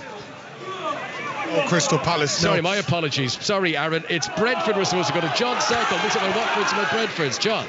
Brentford 0, Forest Green 1. We've got about 3 minutes to play before half-time. We'll have lengthy added time because Sadi Diarra took a nasty blow to the head. He tried to carry on, went down again, and he went off looking concussed, so we hope he is okay. His side thoroughly deserved the lead. Josh Marsh could have made it 2, headed wide from 6 yards out. Brentford 0, Forest Green 1. Thanks very much, John. And all credit to Aaron Paul there. I've been in that seat before when you suddenly get called and you go, whoa, and you jump up and you start doing your report. So apologies for the lack of notice there, Aaron. We've had one of those comedy moments in football here where a shot by Zanzala has gone high and wide. It has hit one of the lights, strip lighting across the top of the stand behind that goal, and that kind of long strip lighting, what's the word for it, Rob, is now dangling from the roof of the stand. It does. It looks like something out of a Coldplay concert or something. You can imagine Chris Martin swinging out of that in front of a crowd, but that is going to have to get seen to at half-time because that is going to be a little bit dangerous under health and safety with the dangling lightsaber at Barrow as Chet Steer, wearing all yellow, clears the ball up over the halfway line. Mark Alice wins the header. Let's go back to Blackpool. Gary Flintoff at Bloomfield Road. It remains Blackpool 1, Sunderland 1, but Sunderland have had a decent finish by Nathan Broadhead, ruled out for offside, and Aidan O'Brien, who's already scored tonight, should have actually got his second. He was through 1-on-1 with the keeper, but it was a very, very weak effort wide. So we approach half-time, Blackpool 1, Sunderland 1. Championship Millwall are 2-1 up against Cambridge. Murray Wallace has got their second goal there. And Queen's Park Rangers have got a second at Loftus Road against Oxford. Queen's Park Rangers 2, Oxford 0. That's Championship against League 1. Here at Holker Street, League 2 Barrow against Premier League Aston Villa. 74 league places between them. Last season, Barrow finished 21st out of the 24 teams in League 2. This was always going to be an enormous ask for them. It feels like some time now since the second goal. How have you made of Barrow's play since then, Rob? They've improved a bit. They've gone a bit more direct. They've asked a question at the back of Aston Villa, but in general, the Villa back four have been comfortable, and I think that the game has taken more of an even balance purely because this Aston Villa team have taken the foot off the gas a bit and just played within themselves a bit more. I think at half-time, Dean Smith will go in and tell them, look, you can kill this well and truly early in the second half. Get it over and done with. And so we can have an easy ride for the last half hour. 2 minutes being added on for stoppages at the end of the first half here. Swansea 1, Plymouth 1. That's an equaliser for Plymouth. That is a game that is well into the second half now. They had a 7 o'clock kick-off there. Championship against League 1. Swansea 1, Plymouth 1. Free kick to Villa, which Conor Hourihane will roll towards El Ghazi on the edge of the penalty area, left wing, as Villa come forward in their claret and blue. Target fumbles somewhat his attempt of a cross left-footed, normally a very neat deliverer of the ball with his left, but Target fluffs that. And Barrow were able to clear away, mind you, not hold on to possession, and Villa have got it neatly again inside their own half. Goal at Huddersfield, Juliet Farrington. And it's gone to Huddersfield in the 45th minute. We're into a minute of added time here at the John Smith Stadium against Everton.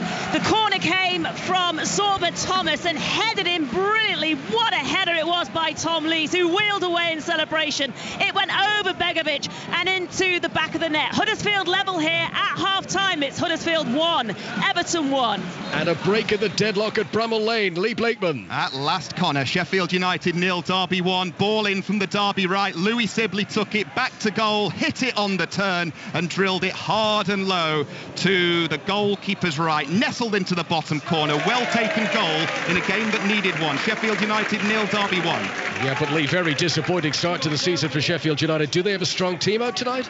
They've made 11 changes, Connor. 11 changes. So you can see what Slavica Jokanovic is thinking here. He looks a frustrated man in his technical area and clearly has one eye on that trip to Luton at the weekend.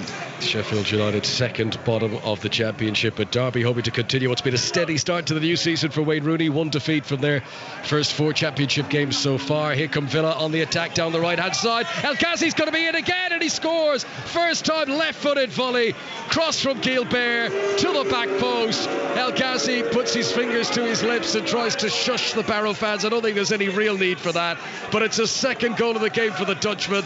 The first was a little dinked Panenka. The second, perfect technique of a left-footed volley. 3-0 ahead of half-time. Just 2 wonderful passes. Conor Hourihane down the right-hand side this time. The other passes that he's played through have been down the left-hand side. This one down the right. Waited perfectly for the run of Gilbert. No one can live with him. He's just on the touchline, gets a first-time cross in, far post, unmarked. El Ghazi's there. Looks like a simple finish. It isn't. It's on his weaker foot, on the volley, manages to finish it consummately. Half-time, just on the stroke of half-time, you feel like that's game over. Yep, just at the restart, the referee blows the whistle for the break. So Barrow, who started the night with such enthusiasm, such hope of an exciting cup shock here this evening, but they have been schooled in this first half. Cameron Archer, the teenager, set things going with an early goal. El Ghazi with a penalty, and then a well-taken left-footed volley too. And it's very difficult to make the case for Barrow coming back into this. The fans will stay, they will cheer, of course, but Dean Smith's Villa lead 3-0 at half-time. Connor, you say it was a well-taken penalty, but Rob, if somebody does that to you, what El Ghazi did, with that kind of pause and that slow chip, it's not going to feel good, is it?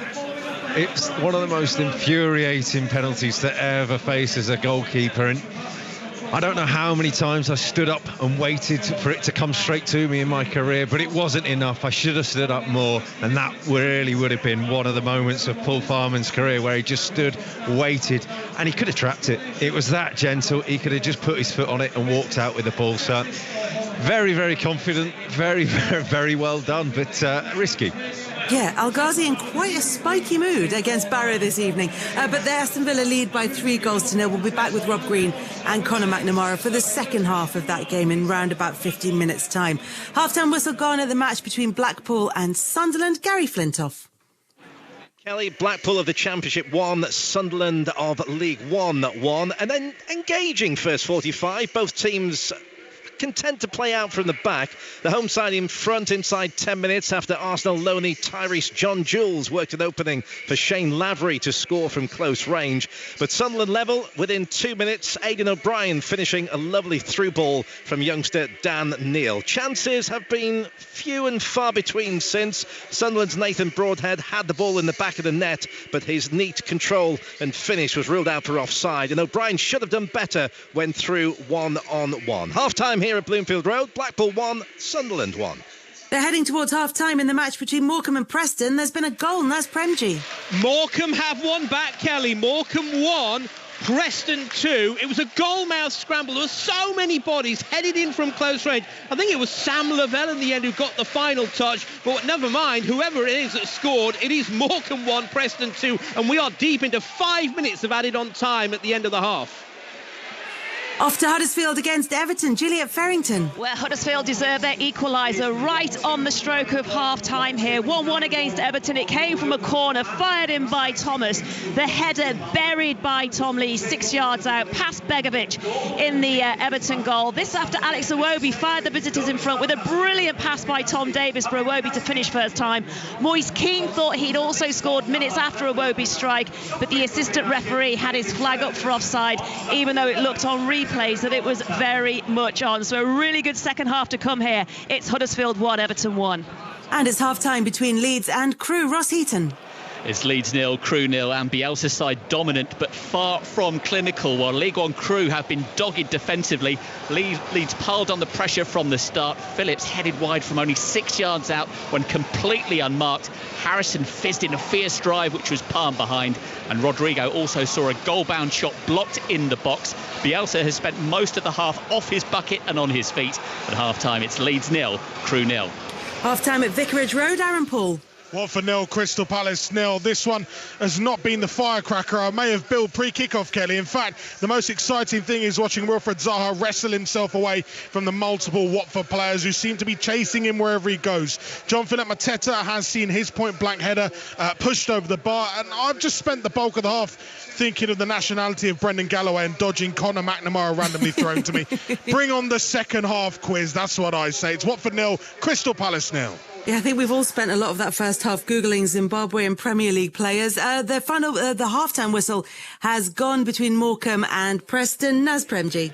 Morecambe 1, Preston 2. The Championship side, were in control early thanks to a double from Emile Rees. His third and fourth goals of the campaign. The first, a cool finish into the bottom corner. The second, well, he got in between the defender and the goalkeeper. Bit of a defensive mix-up and an easy finish from inside the box. Morecambe had their moments. Arthur Nahua forced a really good stop from Declan Rudd. And there was an almighty goal-mouth scramble. And in the end, Anthony O'Connor it was that got the final touch for Morecambe's goal, literally right on half-time. They've got a lifeline at the break. Morecambe 1, Preston 2.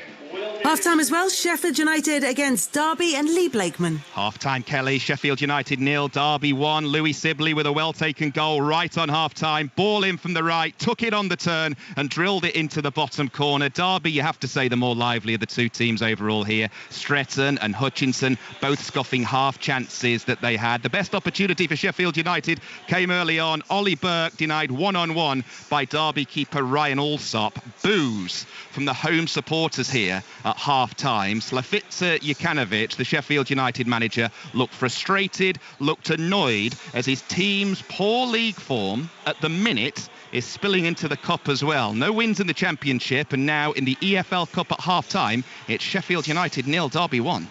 Half-time whistle has gone at Brentford, and this might be where we see our upset. John Southall.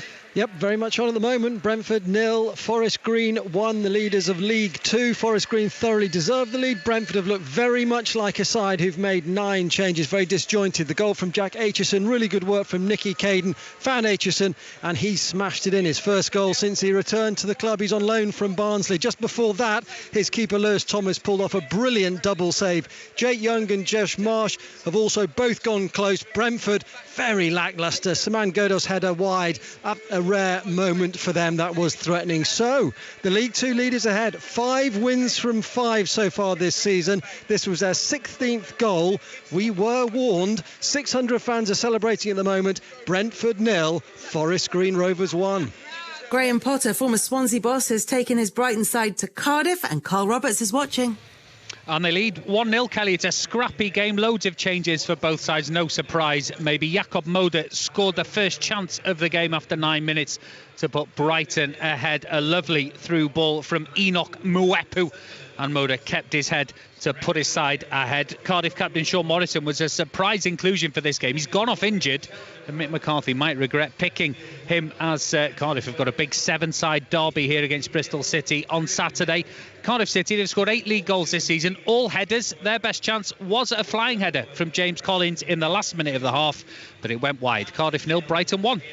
Most of the games this evening then, 7:45 kickoffs, 3 7 o'clock kickoffs. Swansea are 2-1 up at home to Plymouth. It's goalless between Oldham and Accrington.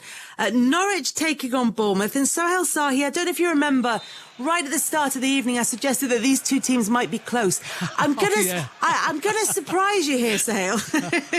I did think Norwich might come out on top. But I'll tell you what, Kelly, I think you were right when you said that at the beginning of the night, because if you look at the table, I know they're at the bottom and Norwich hadn't scored, in the first two games, and Bournemouth, they're doing well in the Championship, and Norwich just got promoted. Bournemouth did a double over Norwich last season in the Championship, but they're losing tonight by 6-0. Christos Scholis, who's making his debut, has got 2, and Josh Sargent, who came on against Liverpool in the first Premier League game, he's making his full debut, he's got 2 as well.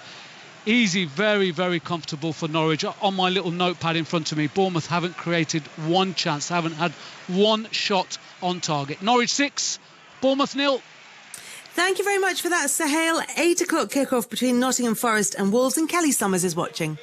Yeah, still Forest 0, Wolves 0, but the West Midlands are fully in control here, and how they aren't ahead, I will never know. Podenz's impressive return from injury has continued. He's now hit the post, and Donk has also curled an effort straight at Horvath, whilst Gibbs White has also seen a shot block, and Silva has headed wide. I'm told Gibbs White's shot was Wolves' 50th of the season without scoring. They are still somehow level here. Forest hanging on. Forest 0, Wolves 0.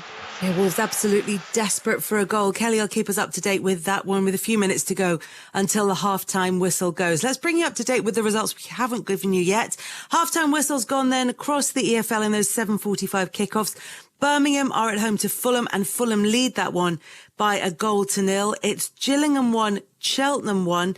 Millwall are 2-1 up at home to Cambridge. Goalless between Northampton and Wimbledon. QPR 2-0 up at home to Oxford. Shrewsbury 0, Rochdale 0, Stevenage 0, Wickham 1, Stoke 1, Doncaster 0, and it's goalless between Wigan and Bolton. So second half's coming up of those 7:45 kickoffs, including commentary of Barrow against Aston Villa. Aston Villa leading that by 3-0 at half-time, and full-time whistles will be coming in very shortly in those 7 o'clock kickoffs, where Swansea are 2-1 up against Plymouth. It's goalless between Oldham and Accrington. If it stays like that to the 90, then that game will go to penalties. There's no extra time, and of course no extra time required. Norwich at Carrow Road, they are leading Bournemouth by 6-0 with just a couple of minutes of time left to play in that one. We'll keep you up to date with everything that's happening. We'll bring you the half-time report from Nottingham Forest against Wolves very shortly, and we'll be back to the Holker Street Stadium for the second half of Barrow against Aston Villa after the BBC News with Nikesh Ragani. Listen on BBC Sounds. This is BBC Radio 5 Live. Thanks, Kelly. Charlie Watts, the drummer with the Rolling Stones for almost 60 years, has died. He was 80. His agent said he passed away in a London hospital with his family around him. Earlier this month, it was announced that he wouldn't take part in the band's upcoming tour as he recovered from a medical procedure. Boris Johnson and other Western leaders are calling for guarantees from the Taliban that safe passage out of Afghanistan will be allowed beyond the deadline of the end of the month. During a meeting of the G7 leaders, Britain had been pushing for the airlift to continue for longer, but US President Joe Biden is unwilling to allow American troops to remain in the Afghan capital beyond that date. The UK government is sending shelter kits and solar-powered lanterns to help 1,300 families who were made homeless by the recent hurricane in Haiti. The Minister for the Caribbean, Lord Ahmed, said it followed £1 million of aid and a Royal Navy ship, which had already been sent to the country. And the Scottish Government has announced that a public inquiry will begin into the handling of the COVID pandemic in Scotland by the end of the year. The First Minister, Nicola Sturgeon, had previously said her preference was for a UK-wide inquiry. The Football Daily Podcast. I'm Aaron Paul, and every Friday on the Football Daily Podcast, we turn the spotlight to the teams in the Football League. The expectation when I joined the club is that the club were building and trying to get to the Premier League. From the Championship to League Two and the National Leagues, we'll bring you the biggest names, the biggest interviews and the biggest stories across the English Football League and beyond. We believe that we can develop players, give them a platform to play in, trying to do things the right way and move forward within our means. 72 plus on the Football Daily Podcast. Catch us on BBC Sounds.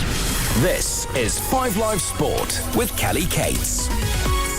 Our focus this evening is the Carabo Cup second round of matches. Barrow, Aston Villa is our commentary game. We'll be back there very shortly, where Villa are leading Barrow by 3-0. The half-time whistle has just gone between Nottingham Forest and Wolves, and Kelly Summers is watching.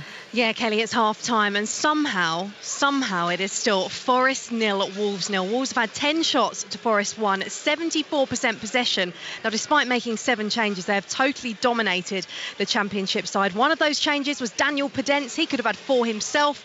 A good save from Hogarth, then a backheel blocks, then he hit the post. Dendoncker, Gibbs-White and Silva have also had good chances as well, but somehow Forest, who are rock bottom of the Championship, having failed to win this season, have kept Bruno Lage's men out. Forest 0, Wolves 0.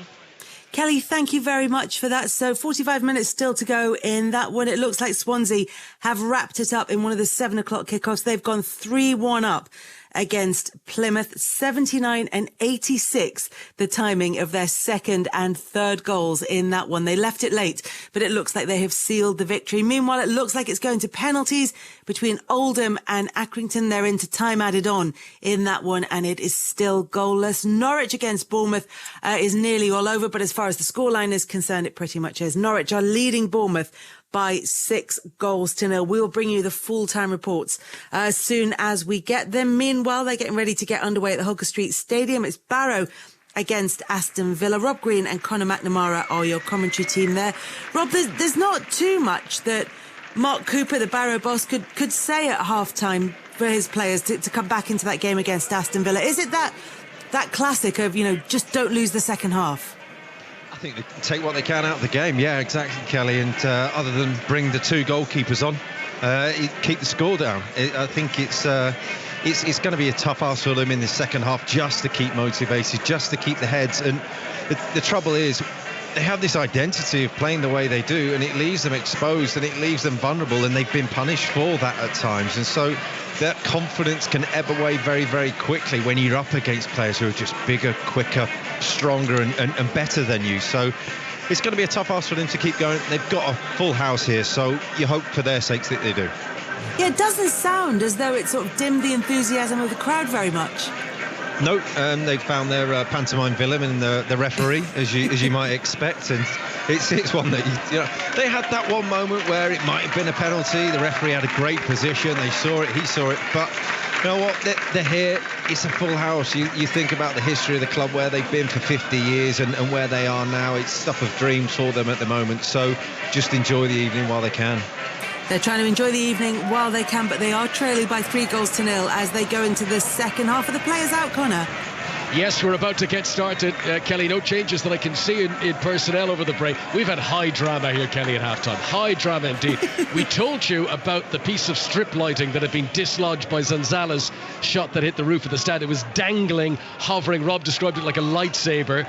Obviously, they had to get that sorted. So some very important looking gentlemen in all sorts of high-vis jackets came and they looked at it, and there was interactions with the crowd and discussions, and then a man with a ladder arrived, and they'd nowhere to lean the ladder, and it went on for quite some time. But I can exclusively reveal live on the BBC tonight that piece of strip lighting has been safely removed. The game is back underway. Aston Villa in their claret and blue, leading by 3-0. Will play from left to right as we look down. Paul Farman, the Barrow goalkeeper, away to our right-hand side, has no sun in his eyes issues now at all, because the sun has all but gone from view. There's a little slither of a sunset away to our left-hand side, but otherwise it's increasingly darkened skies and what is a very pleasant evening in this part of Cumbria. Cameron Archer, the teenager, got things going for Villa with the opening goal. 2 goals from Anwar El Ghazi. When you mentioned there, Rob, that Barrow fans had found a pantomime villain, I thought you were going to say El Ghazi, because he's had a little bit of to and fro with the home fans as well, but he's got his 2 goals and that's all he's going to care about. Yeah, he's happy. He's made his point. I'm sure if you'd have asked him, he probably would have said, I'll tell you what, I'll take the evening off, but his attitude's been good. And he's put the game to bed early doors, and Aston Villa have had a good attitude as well. There's an early attack here for Barrow, and it's Zanzala who controls on the edge of the penalty area and gives it back to Banks, who shot his fingertip down for a corner. Best chance in the game that Barrow have had. Ollie Banks, clear side of goal, he didn't go for power, he tried to place it into the bottom corner, and Jed Steer made a very good save. Yeah, top save. Got his arm out, got full power into his legs, outstretched into the bottom corner. It's Conor Hourihane of all people giving it away, and it's a wonderful touch from Banks to set up the chance, but an equally good save. Zanzala hit the roof of the net in the first half. That was the best on target opportunity for Barrow. They'd love an early goal at the start of this first half. Even if they don't get back in the game, they would love something to chase. They would love to feel those ruffle the feathers of their Premier League opponents. Good challenge by Romano Hutton, the boyhood Villa fan. And the ball goes out of play. Conor Brown with the last touch as it goes out for a Villa throw. Frederick Gilbert, who's involved in the build-up to the third goal, the volley by El Ghazi, which came just before half-time. The timing of that goal was actually a little bit unfair of Barrow, because bad enough going in at 2-0 down, but coming just before the break when 2 became 3, that felt demoralising at the time. Well, you look at the two big moments, that goal, clinical as you like, and then this moment just in the second half, and Jed Steer, he'll feel so much better for that save, because there's nothing worse as a goalkeeper coming here and you turn around and say, well, you didn't even touch the ball, you never had anything to do. That's an important save at the start of the second half. It's a big save. We all thought goal, actually. Great save. Keeps it at 3-0, just kills everything down for the next 15 minutes, and just liven your own team up, get them up to speed for the start of the second half. Swansea have gone 3-1, and now I'm being told 4-1 up against Plymouth. 2 goals in the space of 3 minutes from Morgan Whittaker, so Swansea running away with that in the end, and they are going through the Championship side to the third round of the Carabo Cup. That was one of the 7 o'clock kickoffs tonight. There are 22 ties, 9 Premier League teams in action this evening. Everton have been held 1-1 away at Huddersfield. Leeds have been held 0-0 at home by Crewe. Wolves been held by Nottingham Forest in the 8 o'clock game. Brentford trailing Forest Green the last we heard. Brighton are the Premier League side, as well as Villa, who are in front. And I believe it was still 0-0 between Watford and Crystal Palace the last time we heard from Aaron Paul. Here at Holker Street, free kick to Barrow. And the ball is played forward by Tom White, who was once on Blackburn's books, and he was a Bolton player at one stage too. And his wayward pass goes straight out of play, and that is going to be a throw into Villa on the far side. Challenge comes in from Josh Gordon on Matt Target, caught him a bit late, but referee was happy with it, says it's just a throw in, nothing more. Jed Steer, wearing all yellow, clears the ball up over the halfway line, and it's met on a clean forehead by Mark Ellis, who came through the youth system at Bolton in the past. Target plays it forward for Villa. Ellis, it bounced up onto his arm, unintentional. It's going to fall through for Philogene Benes here, but it won't fully get there. Good work by Tom White, and he's able to intercept and clear away for Barrow, but then it's won back by Marvellous Nakamba again on the halfway line. Right, we're going to get the full times from those 7 o'clock kickoffs in the League Cup tonight. Carrow Road, Sahel Sahin. Yeah, good night's work for Norwich, Connor. Too strong for Bournemouth as they run out winners by 6-0. 2 each for Christos Schulis and Josh Sargent, with Kenny McLean's the highlight of the night and Lucas Struck with the other one. Norwich need a repeat of this on Saturday in the Premier League against Leicester. Full time, Norwich 6, Bournemouth 0. That's very much. It's been a tough start for Norwich in the Premier League with Liverpool, Manchester City, Leicester, as Sahil says there, still to come. But there's certainly not been, there's not been boring to watch with 11 goals in the last 2 games. Norwich, it was a 3-0 in the first game against Liverpool, so there's certainly goals. Norwich fans will hope more like tonight and more going in their favour as this season progresses. All over in the other 7 o'clock kickoff, Swansea have beaten Plymouth by 4-0. Those 2 late goals from Whittaker have put in a real glean on that scoreline there. Swansea, who've only had 1 win for their first games in the Championship, and Flith, who had only 1 defeat from their first 4 games before tonight. Now it is going to go to penalties in the game between Oldham and Accrington. It is finished 0-0 after 90 minutes. 7 o'clock kickoff. Oldham bottom of League 2. They would love the boost of winning a penalty shootout. Are you a fan of that, Rob? 90 minutes straight to pens. I think for everyone's sake, in the early rounds of the EFL Cup, it's just and it also, how often do we see in extra time that both teams play it out to a penalty shootout? And so you know what's on the line. Everybody knows. Get on with the game. Let's get a result. Right, well, let's nip back to Brentford Community Stadium. Brentford, who I think it's fair to say becoming a lot of people's second team in the Premier League this season. They've built up a lot of goodwill with their opening performances. How are they faring against top of League 2 Forest Green tonight? John Southall. Well, we've literally just kicked off in this second half, Connor, so we're way behind you. It's Brentford 0, Forest Green 1. Actually, Forest Green have got a corner right in front of their supporters over on the left-hand side.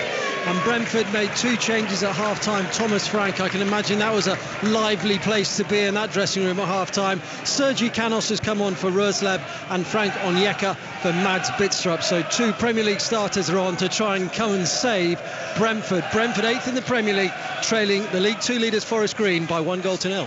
Thank you, John. Stoke are flying high on the formative championship table. They are 3rd place at the moment, tonight playing against 2nd from bottom of League 1 Doncaster, and Stoke have got a 2nd goal in the evening. They lead by 2-0 there.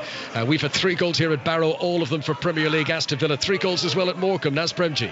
Morecambe 1, Preston 2, but they've gone close to the home side. Courtney Duffers, lovely footwork edge of the area, and a low drive which Declan Rudd palmed away. And at the other end, Potts has just had a chance which whistled wide. It's Morecambe 1, Preston 2.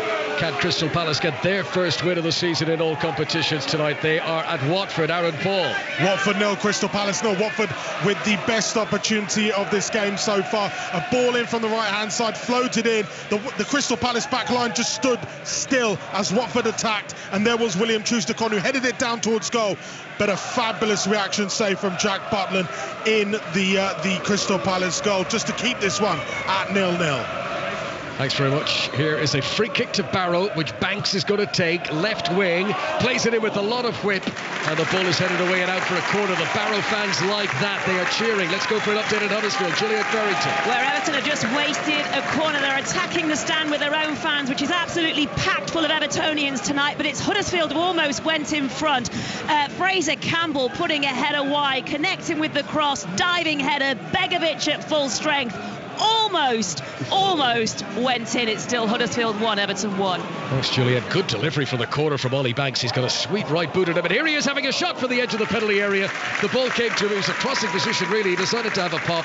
He got it on target, but comfortably saved by Jed Steer. He looks an elegant player. Ollie Banks joined this summer from Tranmere. Rob Green. Yeah, I think it was a cross, to be honest, but it just ended up on target. But they started the better team. Barrow in the second half started with the tails up, getting tackles in, pressing, trying to get around the ball, trying to get Villa under pressure, and you know what, they've had the better of the play. At the new Den, Millwall are exerting their dominance. The championship side lead Cambridge of League One by 3-1 now.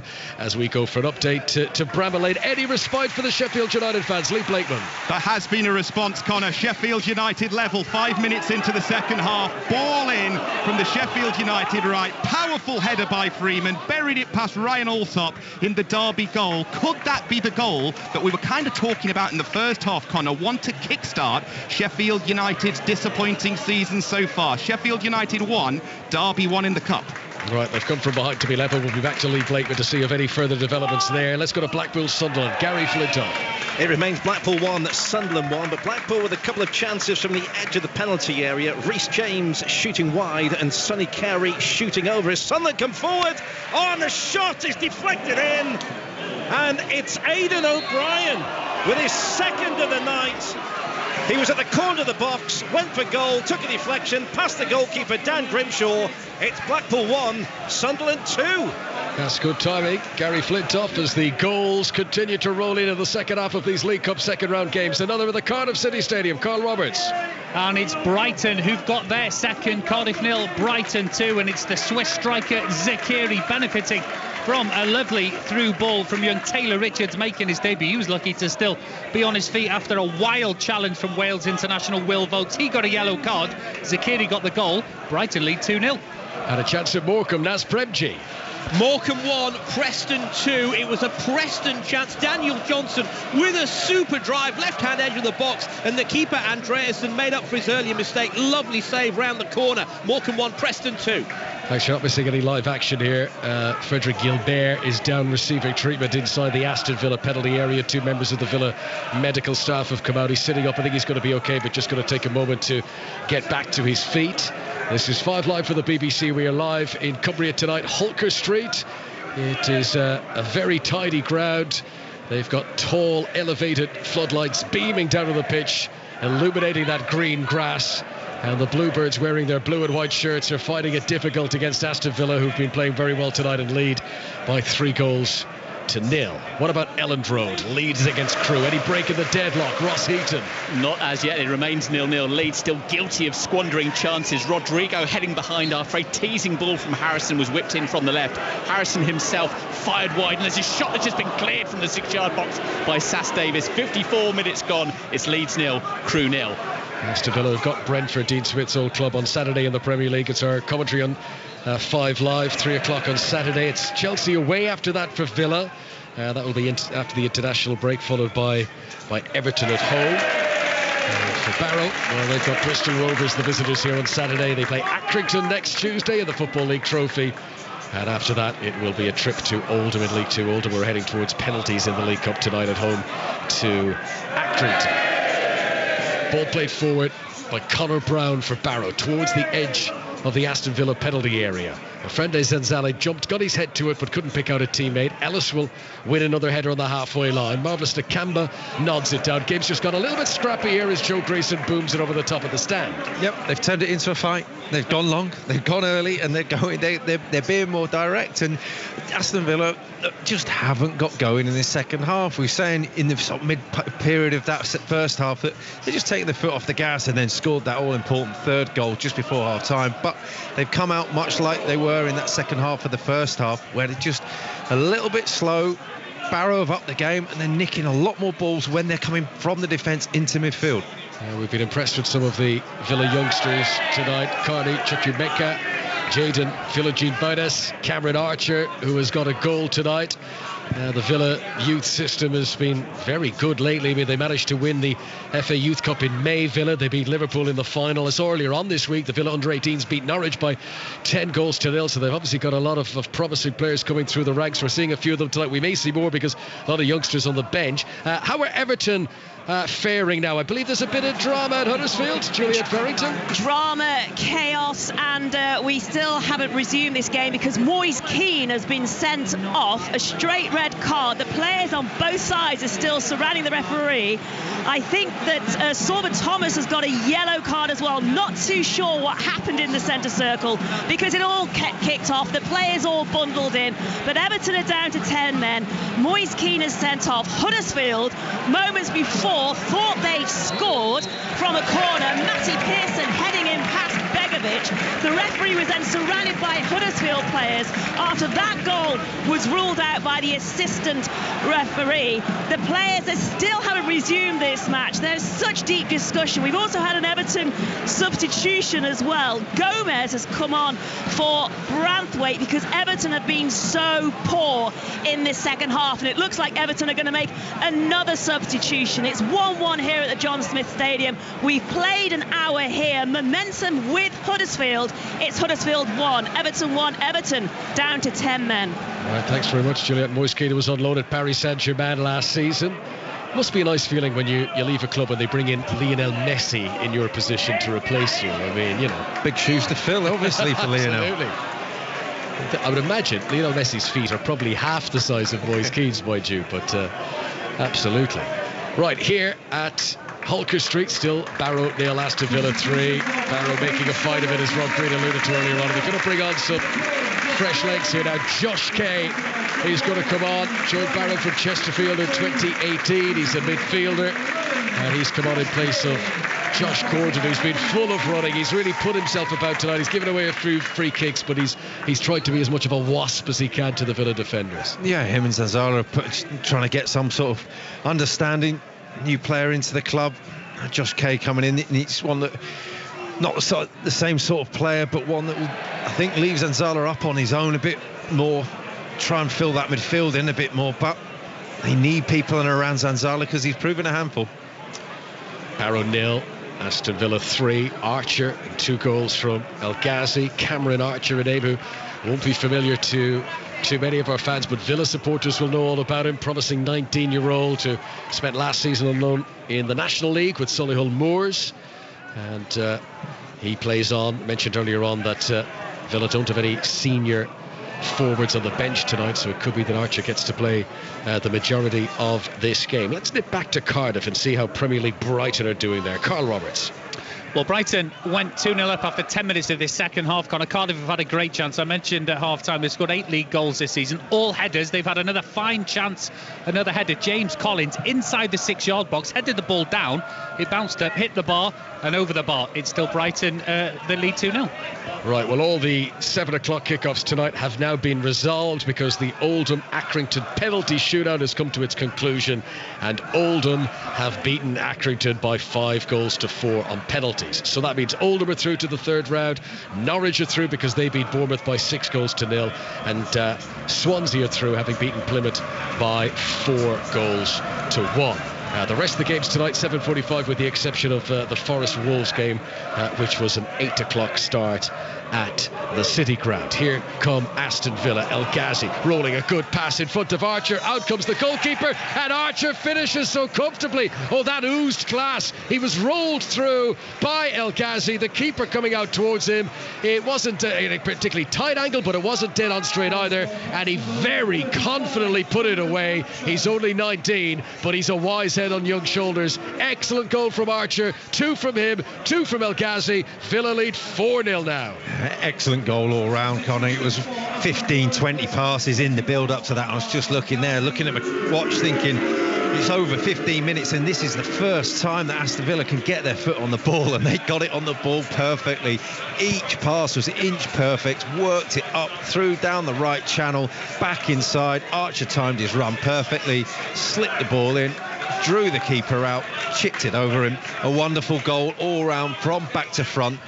If it wasn't game over, it is now. Yes, 4-0. There is no coming back for this. There's a half an hour once you include the stoppages to go here, but Barrow have their night to play against some illustrious names that they see on the television each week, and they've been schooled in many departments tonight, not least the whole notion of take your chances, because it's not that Villa have been peppering Paul Farman's goals with attempts. They've been dominating most of the midfield. They haven't been flustered off it in defence, but when given opportunities to score, they've absolutely been lethal. El Ghazi first time volley, Cameron Archer, both of his goals were, I think, first touches, and then of course there was the penalty as well. But it's been pretty ruthless from Aston Villa here tonight. A goal at Morecambe. That's Premji. Morecambe 2, Preston 2. The shock is on here now, Connor. It was a lovely through ball to Cole Stockton. He raced through down the right-hand side and finished low past Declan Rudd. It's Morecambe 2, Preston 2. Villa put on a famous footballing name in Aaron Ramsey, who has come on. They've got 2 Ramseys, Aaron Ramsey and Jacob Ramsey. This Aaron Ramsey is not the Juventus Welsh player, as Barrow prepare to make a change of their own. And while they do that, let's go back to Brentford and John Southall. Brentford still trail Forest Green by 1-0. Forest Green just made a substitution. Impressive. Kane Wilson's come on. He's one of their flying fullbacks that they have in the side. But Brentford have been better in this second half. They've had a couple of chances. Devis Hoglu from the edge of the area should just have hit it. Just took too long and the chance was gone. And Sergi Canos a moment ago, leaning back 14 yards out into the top tier. We've played 60 minutes. The hour mark is up, and Brentford still trail Forest Green by 0-0. You might have seen Kelly Summers on the TV at the weekend. Busiest lady in show business at the moment. She's at the City Ground for us tonight. Yes, I was busy at the weekend. Wolves have been busy in front of goal, but they still haven't found a breakthrough. And it's actually the hosts who have looked better at the start of this second half. It's still Forest 0, Wolves 0. Oliver Hammond with a glorious chance just heading wide inside the opening couple of minutes of this half. We have also, though, just seen Podence fire over from the edge of the area. It's an open game, but we're still waiting for the breakthrough. 0-0. There's a corner to come here, but there's a player down injured in the penalty area, so it won't be able to happen for a moment. There's a chance at Bramall Lane. Lee Blakeman will tell us about it. 1-1 Sheffield United and Derby, but Lee Buchanan's just nearly scored for the Rams with his first touch. Played in, left side of the penalty area, hit one near post. It took a deflection and actually hit the outside of the post on its way for a corner. Still 1-1, difficult to call which way the next goal's going to go. Well, Zanzala is still receiving treatment, so we are waiting for the corner to be taken. Another chance of the Morecambe-Preston game. Naz Premji.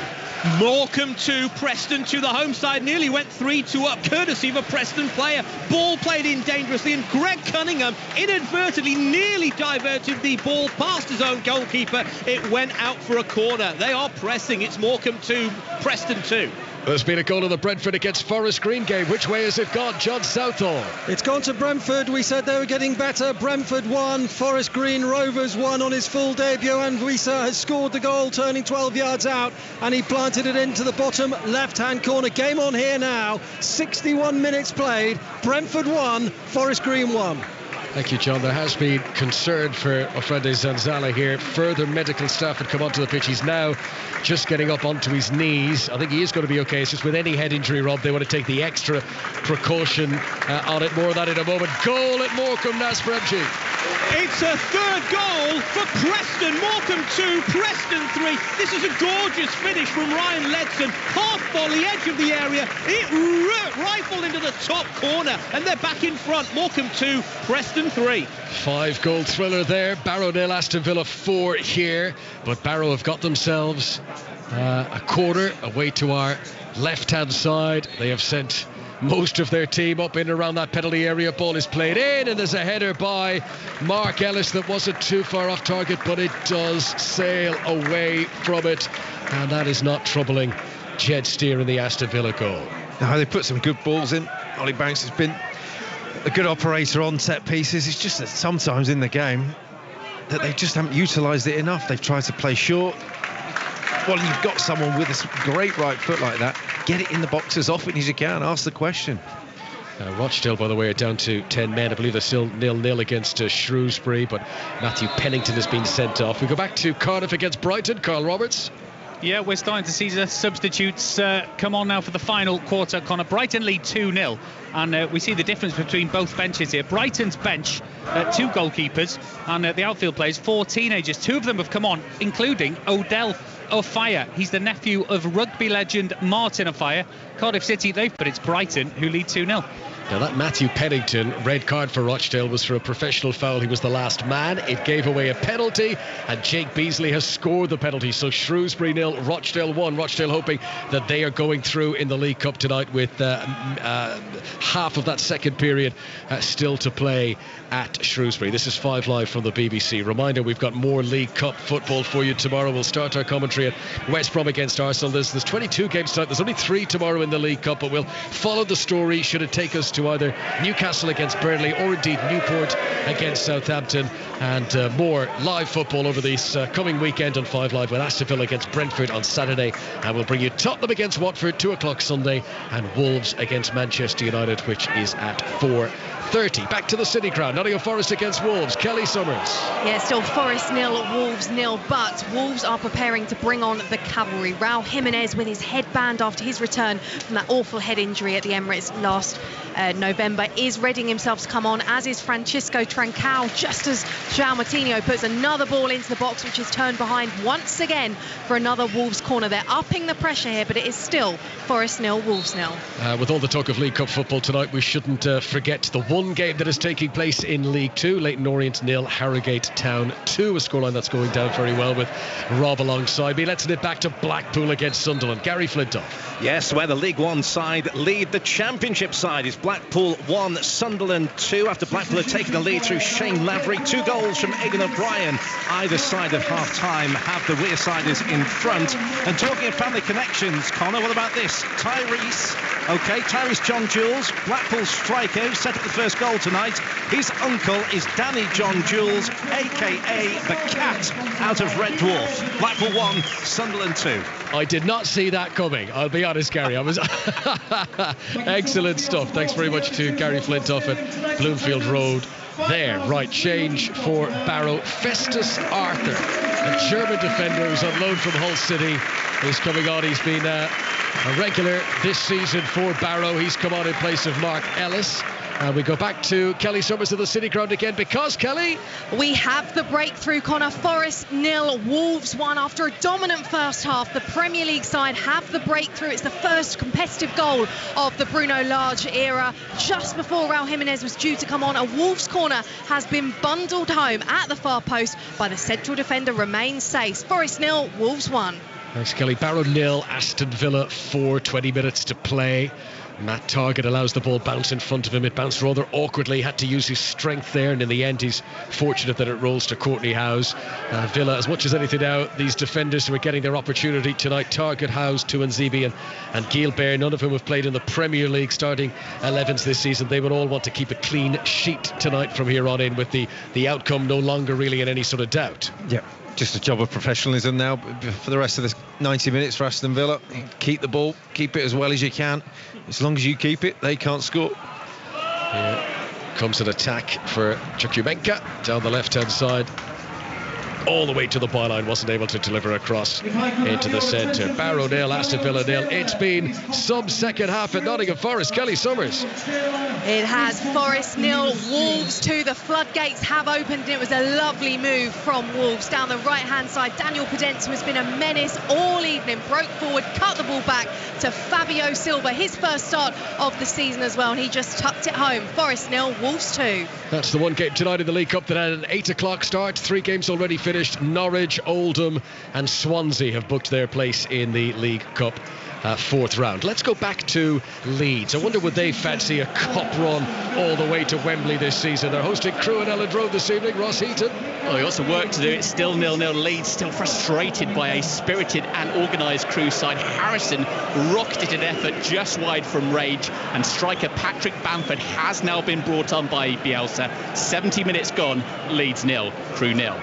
Right, we have had an interesting substitution here for Aston Villa. Carney Chukwuemeka has been taken off, replaced by Caleb Chukwuemeka, his brother, who's recently signed from Northampton.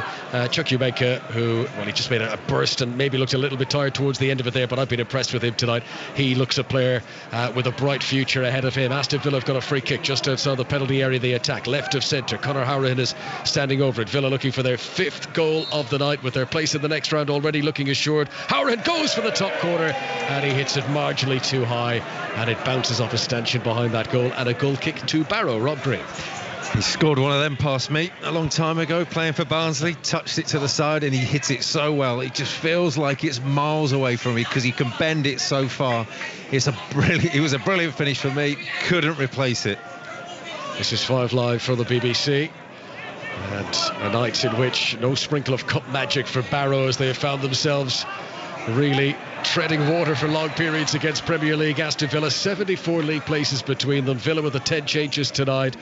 Only El Ghazi, who started at the weekend. And we do apologise if you haven't heard any bad language in the background there near our effects microphone. I think someone's venting some anger about something, perhaps unrelated to the scoreline here.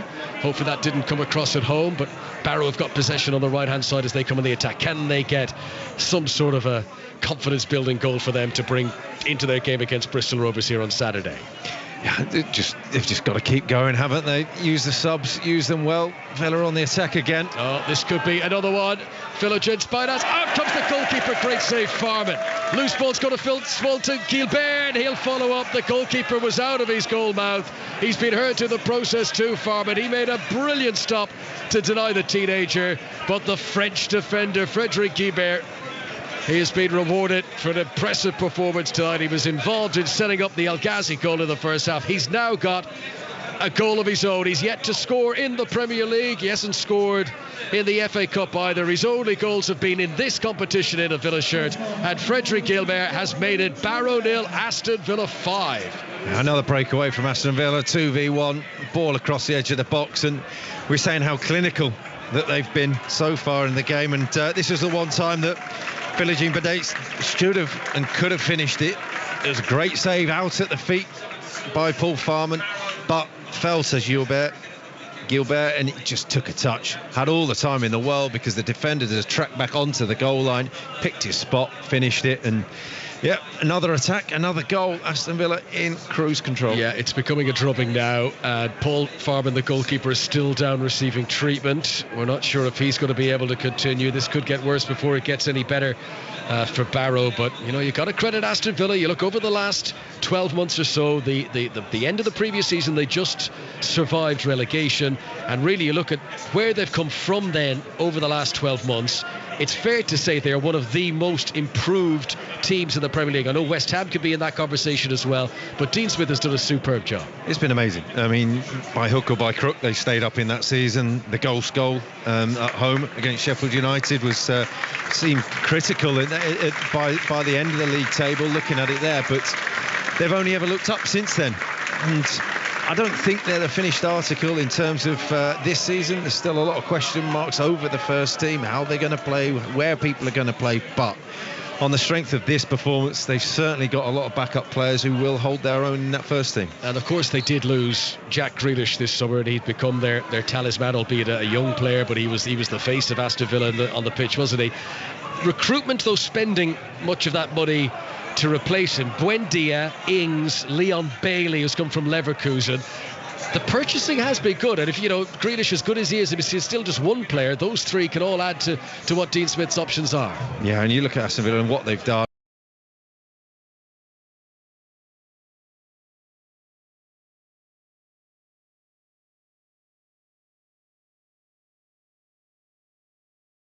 And every time they've strengthened, and you say that the squad is possibly stronger as a whole without Grealish now, with utilising that money. So it's one that, yes, you want to keep your best players, but it was a deal that worked for everyone, and they used it well. There's a goal in the Sheffield United game at Bramall Lane against Derby. Lee Blakeman. Sheffield United have turned it around. Sheffield United 2, Derby 1, and it's Billy Sharp. He's only been on the pitch 10 minutes, having come on as a substitute. Mistake at the back by the Derby defence, and Billy Sharp did not need asking twice. Picked up the ball into the area, rounded the keeper, and slotted it home. Just what Slavica Jokanovic needed. Sheffield United 2, Derby 1. Oh, you can feel the relief for the Sheffield United fans from here. Rochdale have got a second goal of the evening. The team from League 2 are leading Shrewsbury of League 1. Mind you, Shrewsbury have had a really poor start to the season. They're bottom of League 1. Shrewsbury 0, Rochdale 2 there. Back to Brentford, John Southall. Brentford 1, Forest Green 1, but Brentford should be ahead. They've had 3 good chances. Brian Mbumo on as a substitute. First touch 30 yards out into the penalty area, put it wide of the left-hand post, waiting for it to nestle in the bottom corner. Canos has just been denied by Luke Thomas, and he's also made a good save from Dominic Thompson. You think that second goal isn't far away. Brentford 1, Forest Green 1.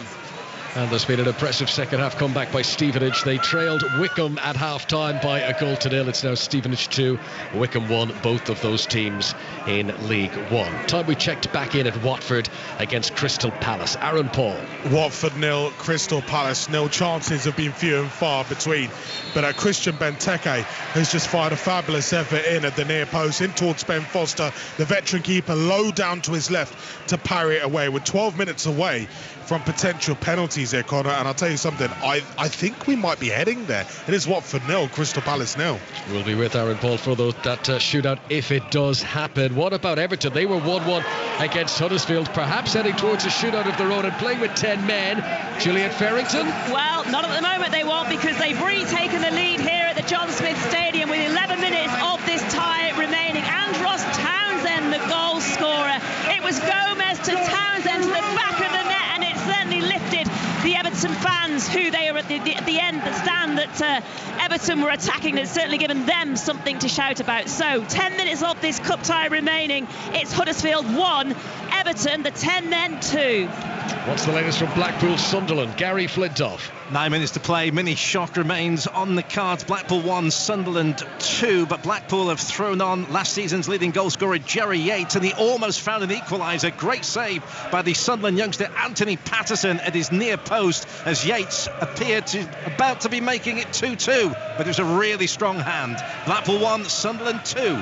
Thanks, Gary. Here at Holker Street, Barrow 0, Aston Villa 5, ink black skies now overhead. Villa enjoying themselves down there, carving through the Barrow midfield at will. Some of the youngsters have very much impressed tonight. Aaron Ramsey has come on as a sub, Caleb Chukwuemeka as well.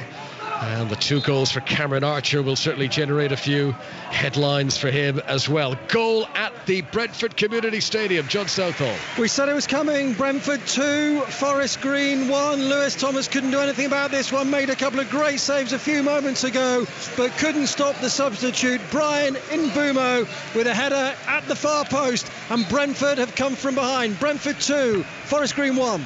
So of the Premier League teams in action tonight, 9 of them playing in the League Cup. Villa leading 5-0 here. Everton have just got 2-1 up away at Huddersfield. Leeds still being held 0-0 at home to Crewe. Nottingham Forest 0, Wolves 2, so Wolves are leading there. We've just heard that Brentford in front against Forest Green. And the other Premier League side in action, Brighton are at Cardiff. Carl Roberts is the latest. They still lead 2-0, Connor, 9 minutes to go. Graham Potter has brought 4 teenagers off the bench, including 16-year-old Evan Ferguson, Irish striker, signed from Bohemians in January. Made his debut for them when he was 14. He's absolutely huge, and he's on now, and Brighton still lead 2-0.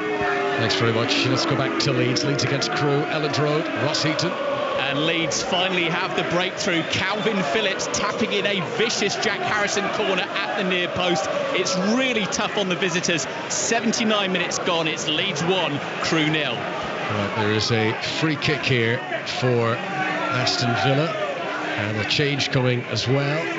And while they make that change, I can update you tonight's Champions League qualifying games. At the moment, there are 3 ties in progress. Young Boys of Switzerland, Malmo and Benfica are the 3 teams who would be progressing as things stand in the second leg of those games. PSV Eindhoven, Ludogorets and Ferencváros will be going out, but that could change in those games, which all started at 8 o'clock. Goal at Morecambe, Naz Premji. Game over. Morecambe 2, Preston 4. A fast Preston break down the left-hand side. The cross came in, and Sepp Vandenberg from a yard out. Even I couldn't miss that. It's Morecambe 2, Preston 4. Thanks very much. A change for Villa. Hayden Lindley has come on. He was a player who was released from Manchester City's youth academy some time ago. He joined them age 16, but now an Aston Villa player. And he has come on, and he has taken the place of Frederick Gilbert, who was the goal scorer of the 5th tonight for Aston Villa. Conor Hourihane, who's, as we mentioned a few times tonight, normally such a good set-piece taker. That's not his best effort, and he's put it too close to the goalkeeper. Farman, whose long clearance goes straight down the pitch, trying to find Josh Kay.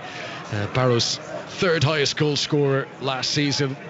Kay can't control it, but he does turn and give thumbs up to Paul Farman. Says, yeah, that's the kind of quick thinking and distribution I want to see. Yeah, it's all got a little bit niggly now, and a couple of the Barrow players getting booked, and Gilbert there getting fouled. One of the players being booked turned to the bench on the far side and said, no, that's not the substitution, I'm coming off, I'm looking after myself here. And I think decided his own substitution there. He was I don't think Lindley is a right back, but he's on at right back, so it's one that looking after yourself over the course of 90 minutes is one thing. Taking it into your own hands and subbing yourself off, maybe another.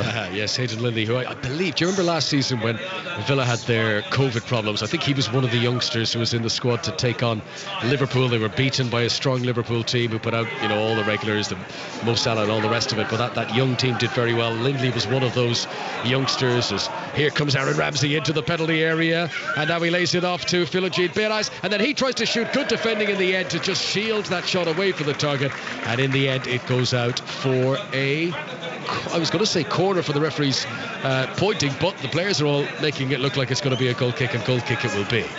Yeah, changed his mind. The referee never changes his mind other than then. He gave a corner. I think the referee's assistant had a word in his ear and said no, it came off the Aston Villa player's foot. So Villa hoping that these are to be exciting times for them this season, having got their first Premier League win of the season the weekend, moving through to the 3rd round of the League Cup surely this evening. They announced in July that their season tickets have been sold out. They won't be selling Jack Grealish shirts in the club shop anymore, but this can still be a very exciting season for Dean Smith's side. They did lose to Watford in the opening day. Goals from John McGinn and Danny Ings were not enough. Watford won that game by 3-2 at Vicarage Road.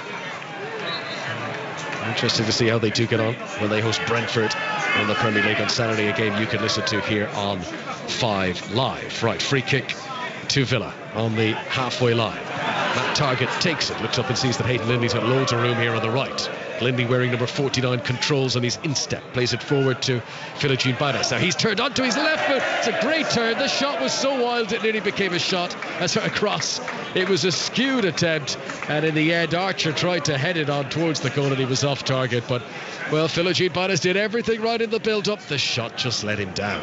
It was 2 shots in one, wasn't it? He's took a wild swing after a wonderful turn, slashed at the ball, and it was good instincts by Cameron Archer to get the header on, but they're cutting him open at will now.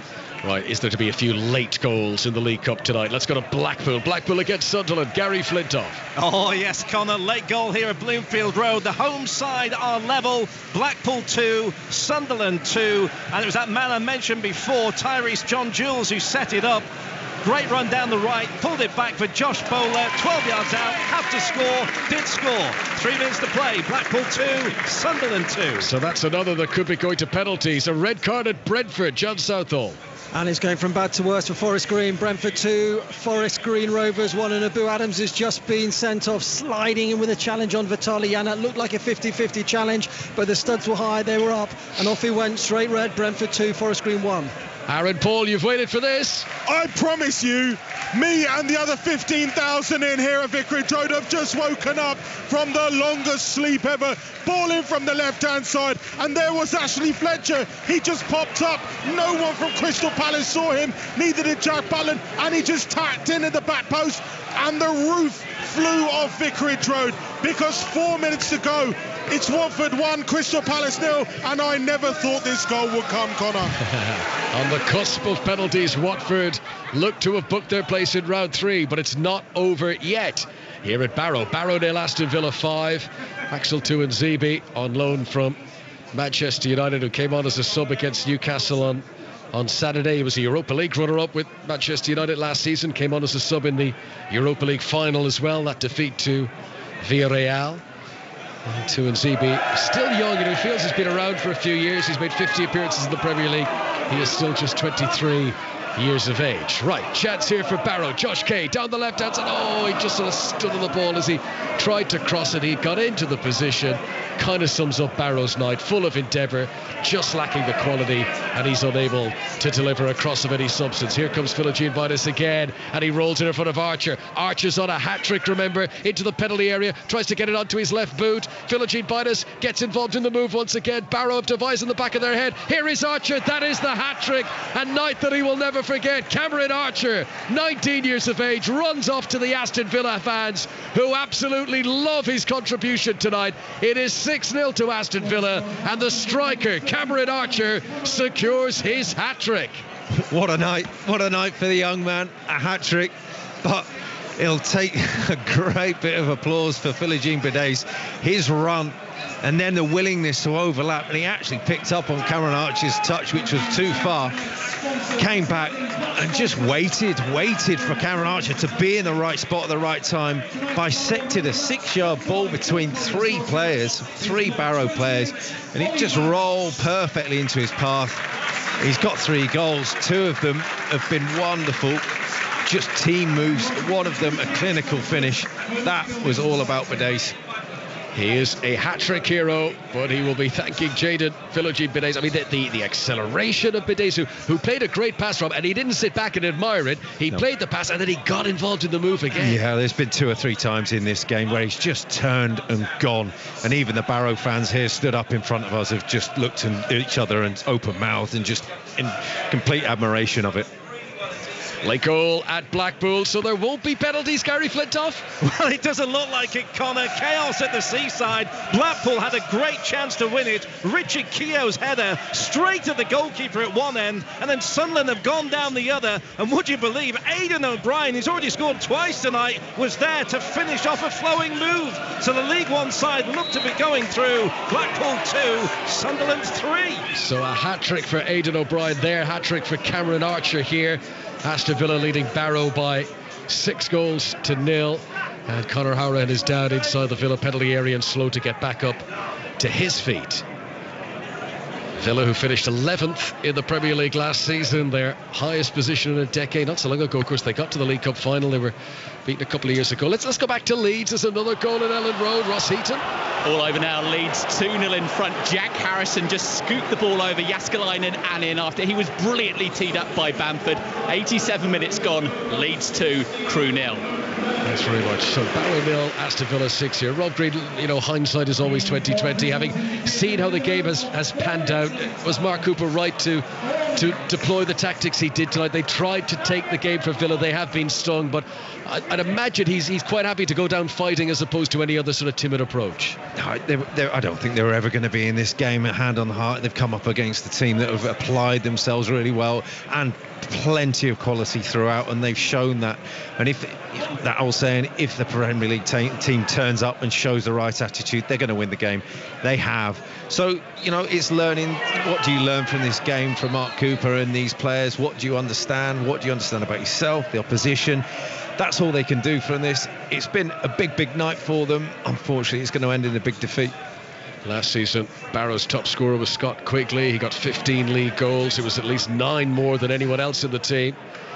He's now a Stockport player. Difficult to replace those goals, and they have had a few chances tonight, but nothing to show, with Villa leading by 6-0. Back to Brentford, back to John Southall. It's all over now. Brentford 3, Forest Green Rovers 1. Marcus Fours 8 yards out into the roof of the net, and Brentford are heading into the next round. Brentford 3, Forest Green 1. Brentford fans living the dream at the moment. They've been knocking on the door of the Premier League for so long. Now they're up there, and they must be pinching themselves as to how well this season is beginning, and they might have a little League Cup run to titillate as well. As here at Barrow 0, Aston Villa 6, and Villa with possession with Mark Targett, who turns 26 next month. Very easily getting his way around George Williams and playing a comfortable pass into midfield. Tuanzebe gives it to the near touchline here to Hayden Lindley. Into the midfield again to Conor Howard, who has recovered from that knock he took a moment ago. Conor Howard only made 4 Premier League appearances for Aston Villa last season before being sent out on loan. It'll be interesting to see how often he fares in the top flight this season. He does have the captain's armband on tonight, the number 14, the Republic of Ireland international. Yeah, on loan at Swansea last season, and maybe one player that you're looking at amongst a team of youngsters to say, well, as much as I want to stay in here and make my impact here, perhaps that taste of first team football last season was enough to say his future might be elsewhere. Right, can there be a late hurrah for Barrow? They've got to throw in 10 yards from the corner flag on the right hand side. It's been launched in by Hutton, but big booming header by Courtney Hawes. Good distance on it too, and Cameron Archer, the hat-trick hero, is almost on his bike. Good recovery by Hutton, who had taken the throw but sprinted back and was able to cut it out, and the ball goes for a throw. It's been all too comfortable for Aston Villa tonight. You look at Jed Steer, and he's had that one big save at the start of the second half. They were already 3-0 up, and that was the opportunity for Barrow. That one opportunity you're looking at. And at the other end, Paul Farman's probably made just the one big save as well. Just shows how clinical Aston Villa have been. It's all over in League 2. Harrogate have beaten Leyton Orient by 2-0. It moves Harrogate up into the top 3 of the formative League 2 table. More action to report from Morecambe. Morecambe against Preston. Naz Primji. The ball was in the net for Morecambe, but the offside flag was a lovely finish from Cole Stockton. We're into 4 minutes of added on time. It is still Morecambe 2, Preston 4. Goal ruled out. Thanks very much. We are very much in the dying embers of this game at Holker Street. Cross from the left-hand side into that Barrow penalty area. Stretching forward was Caleb Chukwuemeka, but he just couldn't get there in front of the goalkeeper Farman. Barrow relieved. It didn't become 7 there as the ball squirts away, and it will be a goal kick in the end. Goal at Elland Road. Ross Heaton. Into stoppage time, Leeds 3-0 in front now. Jack Harrison's second of the game. A lethal low left-footed effort drilled past Jääskeläinen. Leeds 3, Crew 0. And what's the latest at Blackpool against Sunderland? Gary Flintoff. Full-time, Connor, a mini shock, it has to be said. Championship side Blackpool knocked out by League 1 Sunderland by 3-2. Blackpool in front through Shane Lavery, then 2 goals from Aidan O'Brien allowed Sunderland to take control. Blackpool equalising late on through sub Josh Bowler, but then Aidan O'Brien completed his hat-trick in added time from Jack Diamond's cross. And Sunderland are through to round 3. It's Blackpool 2, Sunderland 3. Thank you, Gary. Aston Villa are through to round 3 as well, because it's all over here. Barrow 0, Aston Villa 6. Cameron Archer with a hat-trick, 2 goals from El Ghazi, and Gilbert with the other one as well. A night that Cameron Archer will remember for some time. And Barrow, well, they put in a brave performance. This was always going to be an enormous gulf in class, and 6-0 the score in the end, Rob Green. Yeah, a special night, as you're saying, and a special player, but not on his own in amongst this Aston Villa team. A team of talented youngsters, and they went about it the right way and really did apply themselves well. Just too clinical at times, cut through this Barrow side, who maybe a bit naively, a little bit too open, but they were going to play the way they played. We said that at the start of the game. They did that, and they just got ripped apart at times. Some talented Villa youngsters to look out for. Archer, Philogene Bennis, certainly both Chukwuemeka brothers, especially Carney, who started the game. Hayden Lindley came on, Aaron Ramsey too. Dean Smith will be pleased. No real evidence of any serious injury for his players, and they will go and attack Brentford, his old club, in the Premier League at the weekend. Villa are through to round 3. Barrow 0, Aston Villa 6.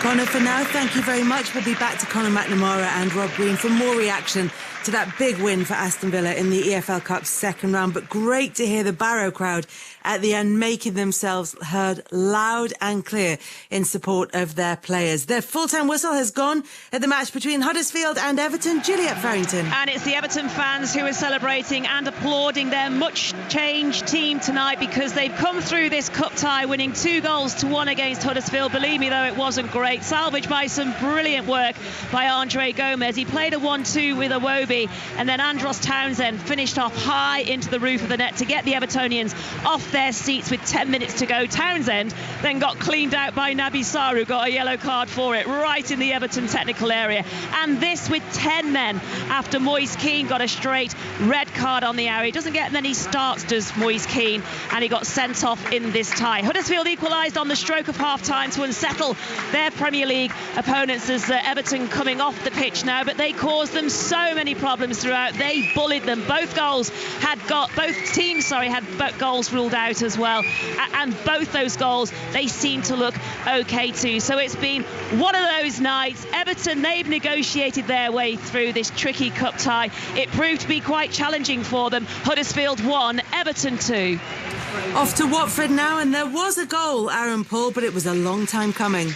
Absolutely, Kelly. Watford 1, Crystal Palace 0 is what it finished. Relief for everyone inside Vicarage Road, who took 86 minutes of what felt like a bit of a pre-season friendly with an atmosphere. Even the Crystal Palace fans, who are usually raucous as ever to my right, they stopped singing midway through the second half because the game was very, very, very dry. Palace had the best of the chances. Jean-Philippe Mateta and Christian Benteke both forcing decent saves out of Ben Foster, but it was left to Ashley Fletcher to finally put everyone out their misery. He scored in the 86th minute, latching onto a long diagonal ball and just tucking in at the back post past Jack Butland to knock Crystal Palace out the League Cup at round 2 for the third time in 3 years. Terrible form from them, and a lot of things to think about for Patrick Vieira and co, because it's finished at Vicarage Road. Watford 1, Crystal Palace 0. Full-time whistles going off in the 7:45 kickoffs. It was an 8 o'clock kickoff between Nottingham Forest and Wolves. Still a few minutes left to play in that one. Wolves were leading 2-0. There's been another goal, so are Forest back in it, or are Wolves further ahead? Kelly Summers. No, Kelly, Forest are still yet to have a shot on target. It is Wolves who have added a third. It's Forest 0, Wolves 3, and the substitute Francisco Trancao has his first Wolves goal. Another lovely move from the visitors, finished off by the Barcelona loanee, who just slotted the ball under Horvath. 87 minutes on the clock here. The full-time whistle cannot come soon enough for Forest. Forest 0, Wolves 3. Kelly, thank you very much. We'll be back with Kelly for the final whistle of that game. And while everybody's talking about new names this evening, potential stars of the future, it's a very familiar one that's taken centre stage in the match between Sheffield United and Derby. Lee Blakeman. Absolutely, and I tell you what, Kelly, sighs of relief all around the home sections of Bramall Lane. Sheffield United 2, Derby 1, the final score. United coming from behind to book their place in round 3. Sibley put Derby ahead at the end of the first half. Freeman headed United's equaliser at the start of the second, but it was left to that man, the substitute, Billy Sharp, to slot home the winner with just over 10 minutes to play after nicely rounding the Derby keeper at full time. Huge ovation for Sharp as he left the field to go down the tunnel just down beneath me here in the main stand. Sheffield United showed fight, they showed determination, they showed character to get a win that their fans will now hope they can take into the league on Saturday when they